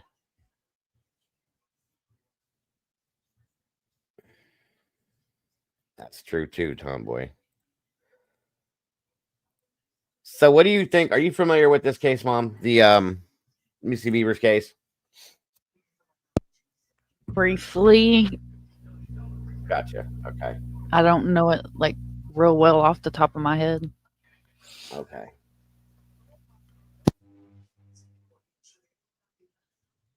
Hold on a minute here. I think I interviewed one of the students at the Antioch shooting. Hold on. That's it, man. Thank you, Cap. I couldn't remember the name of it to save my life. Okay, hold on. Just after 11 o'clock this morning, that shooting happening inside the cafeteria. Now, our reporters, our team has been out on the ground since around 11:30 this morning, bringing you all angles on the scene. We do want to go to Caitlin Quisenberry. She's been near that reunification site talking with parents and students, and let's listen in right now. Really. What's the names, Twiz? Throw it in the chat if you don't mind. Be happy that they at least get to see them goodbye. Yeah. What? No, I was gonna say, what did the officers say when they came in the room? They didn't really say anything. They just came in. They looked around. They walked out, and we just blocked the door back again. Okay. How were you blocking the door? We had tables, desks, chairs. We had the method where you put a chair inside the door where you lock it down so no one can enter. I don't know how they got that off of there, actually. I was confused. Thanks, Twiz. I appreciate it, bro. I didn't know what to do. I was scared. Everything was just so bad. Yeah. So how are you doing now? I was scared. When I was on the bus, I was trembling. I was scared. I was told that the... No, and that's starting to worry me. Thank you for bringing that up, briefly. I have not seen or heard from Brian in a long time, nor have I heard from Barb. But Matahari is keeping up with Barb, and I just hope she's doing okay. I haven't seen them in a while. But Brian's really making me nervous. I haven't seen or heard him anywhere for a while. So if anybody sees Brian anywhere, please let him know. In fact, I'm going to email him just to make sure he's okay, to let us know that he's okay, please. The murderer was killed himself because he couldn't escape. And I'm like, that is bad. You should at least witness the justice system. It's because you killed 2 people. And I saw the video of the poor little boy or little girl. They were dead. I'm so happy that the 8th graders got out alive, though. They get out safe? Yeah, they got out safe. They left before. It happened in B-Lunch. B-Lunch? Okay. And then where were you at this time? You were in I was in my classroom. I was safe because my teacher, shout out to her, she is amazing. She handled it perfectly. Okay. Well, have you reached out to your parents or family members yet? I have reached out to my parents. I reached out to my mother. I reached out to my father. I reached out to my sister. And see, right here, the text messages. I got my father's text messages somewhere around here. What has their response been so far? They respond to, I hope you are safe, get somewhere safe, I love you. She was especially scared. Thank God she called the police when she heard me text her. She is one of the most safest persons ever in this entire universe. This is live, TT. If I did not have her, I would have been. So you're No, I went to the school like a couple years back, but I don't go here no more. Okay. School's always had chaos in it. You gotta love kids. What happened now? You gotta love kids. She's like, this is live. She's like, this is live. I think she's embarrassing her sister. Aw. At least they're in good spirits. Right, and they shouldn't have to go. I love her shirt, by the way. I haven't seen a child that age wear an Iron Maiden t-shirt. That blows my mind. But yeah, kids should never have to go through something like this. But the thing is, that's so sad with this, guys. They're becoming immune to it. It's a thing anymore. Like, it's just like, oh, well, okay, another one happened. Moving on. This used to be traumatic to the point that kids didn't even want to go back to school. They didn't want to get out of bed. They didn't want to, you know what I mean? That's horrible to me that they're becoming so immune and so okay with this. That is not cool at all. But hell, you can't even go to the mall no more. Like, we don't go to the mall. We Nope. went right before Christmas, and the whole time we were in there, I was a nervous wreck. Like, I was ready to get the hell out of there. I was watching everybody, like everybody. I told you, I do that everywhere I go. Stores, restaurants, I don't care where I'm at. I'm always looking around, constantly absorbing everybody in this. I'm looking, everybody's suspicious to me. If I sit down somewhere, which I don't do it very often at all anymore, we just don't, I'm facing the door. And I look at everywhere we're going to make sure there's different exits to get. We shouldn't be that way. We shouldn't have to be that way. You can't relax anymore. We don't go to concerts or nothing like that anymore. Nope. Like, That's what I'm not going to be in a big ass crowd of people. My wife went to that thing last night, the Dirty Dancer concert type thing, and she worked at the Packard Music Hall. We both did at one point in time, so she knows where everything's at, where to go to if something happens. But anywhere else she were to go, she's nervous about it too. We all are. It's not fair. This is how we live our life. Like, even when we went to CrimeCon in Orlando, he was still in his wheelchair, and even he said something about it. There really wasn't even any security, and I was like, you would think with this being CrimeCon with a bunch of murder addicts here, that there would actually be security, but there really wasn't. I mean, and most of the people that were there were either volunteers, booth holders, or TV personalities. You know what I mean? It just didn't seem like it. We literally walked across the walkway and walked right into the hotel. And this is a huge hotel in Orlando. I mean, we had to check the car in to park or whatever, but it wasn't like the doors were secured. You didn't have to like tell anybody, why we were there. Like, it was just, I don't know. Maybe I do too much of this shit. I don't think you do. I think it's what it is now at this point. You know what I mean? This is how we live our life, guys, and it's very sad, but we have to train our children to be the same way. Be vigilant, keep your head on a swivel, look around you, see who's around you, watch everybody, and don't mind your business either. If you see something not right going on, say something about it. That's the problem. And it's just sad. This is very sad. Did you graduate? 2021. Okay, gotcha. And you made a call to police. Yeah, I called 911, and I Okay. told them that my sister texted me and said that they was up at the school shooting, and the dispatcher told me that they had police there already, and that the shooter was like not a threat anymore. That's what they said, that the shooter wasn't a threat. And then I got a call from the school, and they also told me that the shooter was not a threat no more. Okay, So got it. Can you also just one last time kind of set the scene for me after this happened? What were you hearing, or as this was happening? As we were entering the bus, or as we were leaving the classroom, or while we were in the classroom when the police came in, they were talking about how the murderer was killed. He killed himself, shot himself, and how they were trying to bring someone back to life. They had a video of some guy decided to go on live and record all this. He decided to. This is sad, honestly. They recorded the guy getting resuscitated, which I saw, and I was like, yeah. Man.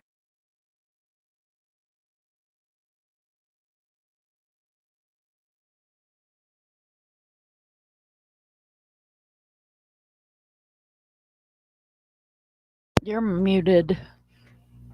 I know, I was testing you. Oh. I'm just kidding. I always do that. Anyway, I think that's going to probably do it for today, y'all. Mom, thanks for joining us again, guys. Another school shooting. 2 people deceased, including one of them is a shooter. Again, 17-year-old African-American male was the shooter. 2 other students were wounded. One is deceased, and the other one was just grazed and has been treated and released. And I'm going to be running a show later, I think, a Delphi update show. So tune in for that as everything goes well. Cross your fingers, folks. We do have a meeting directly after the show today for the moderators or the Blue Crew, if you have the availability and the time. If not, no worries. Anything, Mom, that you want to add to anything we've talked about today? Thank you guys for joining me for Missy recap on Missy Bevers' case. I appreciate it very much. For the cold case for today. Not really. Okay. I Anything was else? like in and out. I had to go to town and send out channel merch and missing flyers and stuff. So No worries. No worries. I appreciate you being here either way, up here and in the chat. Appreciate you very much. Like I said, hopefully if everything goes right later on this afternoon, maybe early evening, I'll be doing a Delphi update case.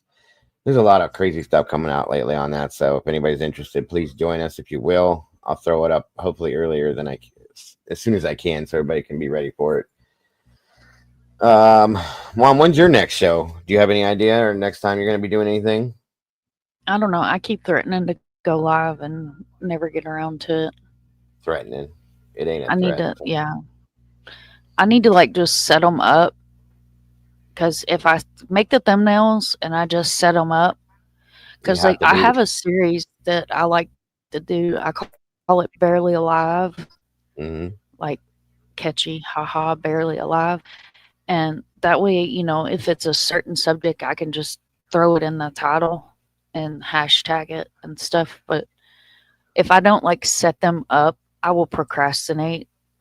And I really do need to, like, I want to touch on some stuff too and like show some of my missing flyers. And I'd really like to run like a whole show on Vlad. And there's not really any updates on his case, but I like to keep his case on Front Street. So there's a couple of news clips from the donation drive that Bethany hosted with the wintertime donations for the unhoused people. And then she's got another one. I think she said last night on a TikTok live that it was going to be towards the end of June and she's going to do a summer drive.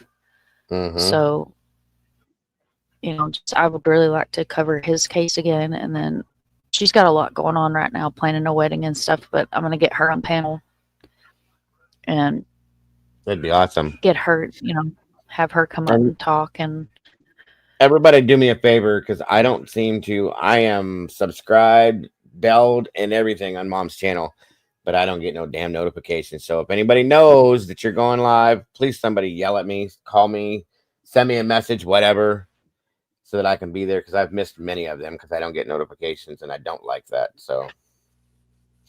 Well, do you have your Discord notifications on? Because even if YouTube fails, the beautiful thing about my Discord is Minnie has it set up where it's all professional. And I have a bot that drops anything you upload, anything Arctic uploads, anything I upload. Southern Gal True Crime, it drops her. It drops a bunch of like good creators in there. Yeah. Okay, because I get alerts from you. That's how I got that one for that one video I was talking about. But my problem is I don't have my notifications turned up, because if I did on my phone, I would hear nothing else in my life. So I'm gonna have to turn it back up, because I do get Discord things, but I don't ever see it until after the fact because it doesn't make that noise. You know what I mean? Yeah, it's called Other Creators Videos, and Carlbot drops stuff in there, and then plus we drop a lot of stuff in there too. Right, that's just like Mikey. I got it silenced too because it goes off so much. I get so much sent to me through there, so that's why. That's probably why I don't get them then. Otherwise, I would know. So I'm gonna have to do something with that to make an happy medium there somewhere, because I don't like missing your stuff. I never like missing your stuff. You always have great shows, and I enjoy being there. So yeah, that's what I need to do, though. I need to just like wrangle it in and just set up the lives, because if they're already set up, then I feel obligated to be there. That's part of what I was been thinking too. You know, I've been out of the loop for almost 2 years, just going live when I could find time or wasn't working. So it's getting back in the groove of actually being here and focusing and doing the damn thing. Exactly.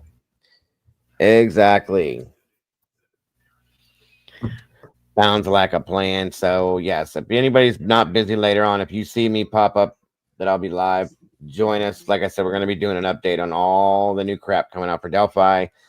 Some weird things that are popping now. So join us if you're interested. If not, I guess I'll see you guys again tomorrow, unless somebody else in here goes live, and we'll all be joined in there somewhere. But I appreciate you all very much. Mom, thank you again so much for joining us. Arctic, thank you for being here, brother. I appreciate you. Hope you're safe out there with Mom. Don't forget, folks, to love yourselves and love each other. And please don't change a thing about yourselves. You guys are the beautiful people. And like Mom always says, go ahead, Mom. Make good choices. Exactly. Exactly. Much love to everybody. And we will see you all very soon. Bye-bye, y'all.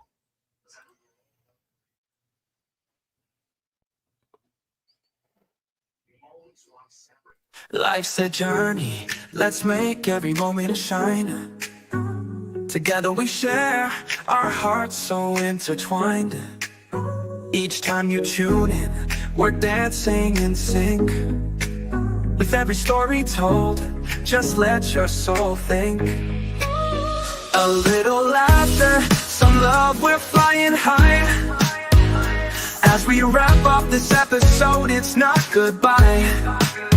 News on the airwaves, spreading joy and cheer. Thanks for being with us, we'll see you right here. Kick back, take a breath, leave your worries behind. This podcast is magic, a treasure you'll find. With every moment shared, we light up the way. Join us next time for more laughs and play. A little laughter, some love, we're flying high. As we wrap up this episode, it's not goodbye.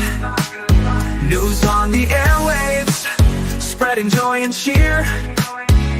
Thanks for being with us, we'll see you right here. Kick back, take a breath, leave your worries behind. This podcast is magic, a treasure you'll find. With every moment shared, we light up the way. Join us next time for more laughs and play. So hit that subscribe, keep the vibe alive. We're riding this wave and it's set to thrive. With smiles all around, let's seize the day. In this podcast family, worries drift away. A little laughter, some love, we're flying high. As we wrap up this episode, it's not goodbye. News on the airwaves, spreading joy and cheer. Thanks for being with us, we'll see you